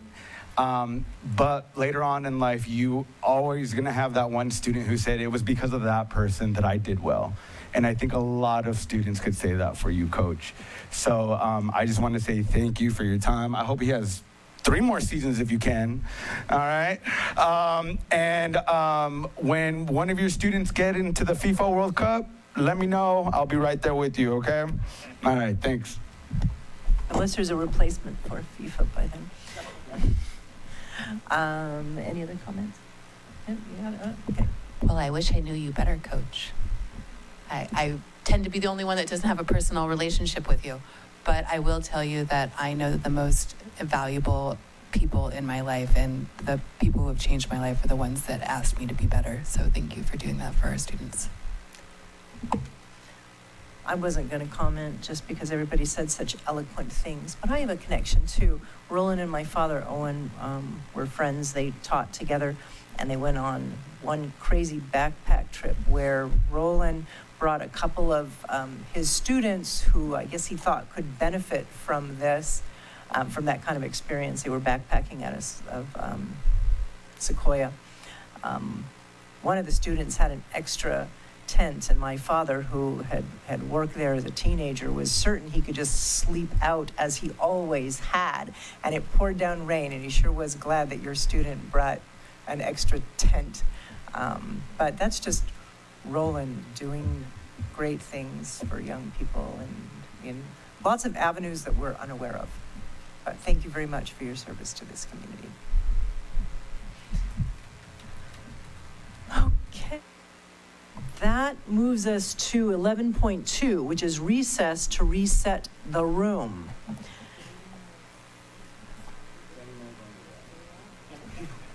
Well, Yeah, so that's the question we have. I sort of had the two of you don't plan on participating, is that correct? Okay, not a judgment, I'm just asking so I know what to say next. Okay, okay. We can, it won't be an official meeting, it'll just be 3 board members who are working on something. If we send a Zoom link to our coach, he will Zoom in so that he can help us through the next couple of things. Yeah, if we flip agenda setting, I could stay for that. But We have to do the I gotta policy do part policy first. Yeah. Okay. Yeah. Can you figure out how to get a link to him so he and Ashley can join the meeting and be able to? Yeah, it's just like, I could save money by going and releasing the nurse, so I don't have to pay them. And take care of my aunt. Yeah.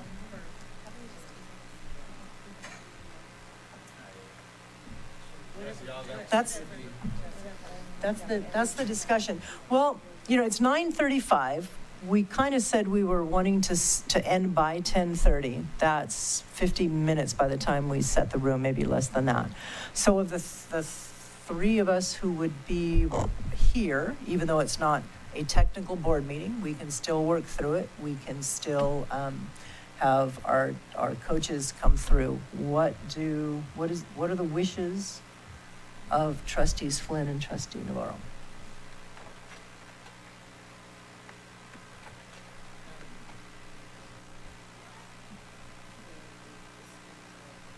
Maybe we could, yes.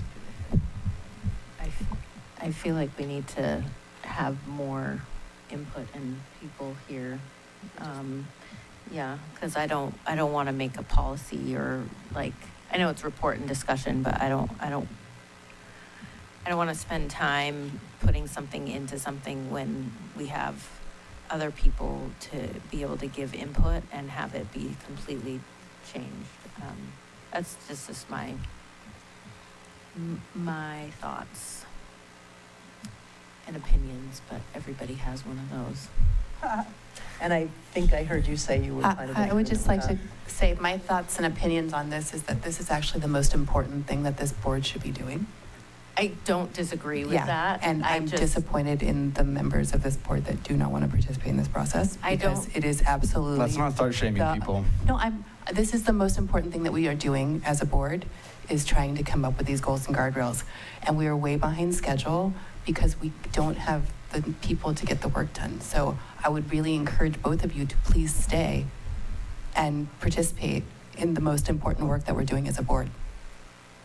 I have made it very clear that I'm going to wait for the next board to come in so we could adopt these goals and guardrails, and I would prefer to work with that board in getting this done, because you all are working off of some form of baseline. You guys are going to be gone in a few months, so I would prefer to do that work with the board. And also, this didn't start off as a very comfortable or open space, which is why I dismissed myself from it, because of the environment that was being created there.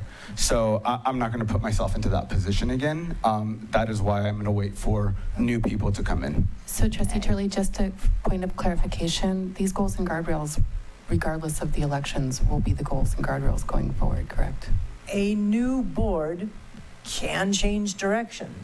Hopefully they would go through a thoughtful process. And hopefully they believe that improving our reading and math scores are probably the most important thing. And saving money and not paying high-priced consultants. So we could go all around about this. Okay, let's get back to the question at hand. Yes, Trustee. So I knew that we would have a couple of our trustees leaving at 11.5.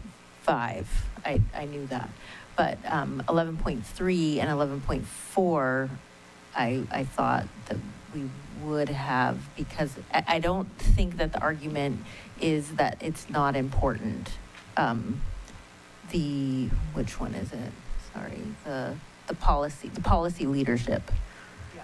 And then the board agenda setting. I don't think anybody's arguing that that's not important. Yeah. So it's a 10-minute report, a 10-minute discussion. We can't go anywhere with it, 10 minutes. We can't go anywhere with it. So I'm wondering. One interruption to that. Yeah. So it's more likely 30 minutes in Greg's leadership in this, not 10 minutes. So let's just be upfront and realistic about the time. That's why I used air quotes. Okay, so I feel like we have to do the policy leadership first to be able to support the next agenda item, which is 11.4. So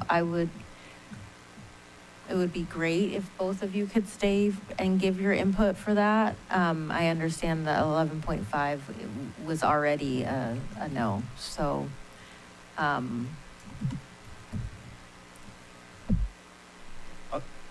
I've always made it clear, I don't agree with any of this stuff.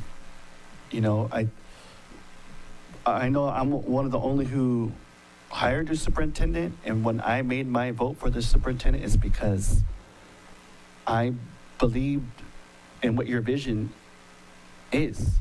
And in going over this over and over again, I just feel it's disrespectful towards you, because whether you're the superintendent, this year, next year, and if this board decides to hire a different superintendent, we have to believe in that vision, whether I agree with it or not. But, when I put my vote for you, is because I believed in your vision.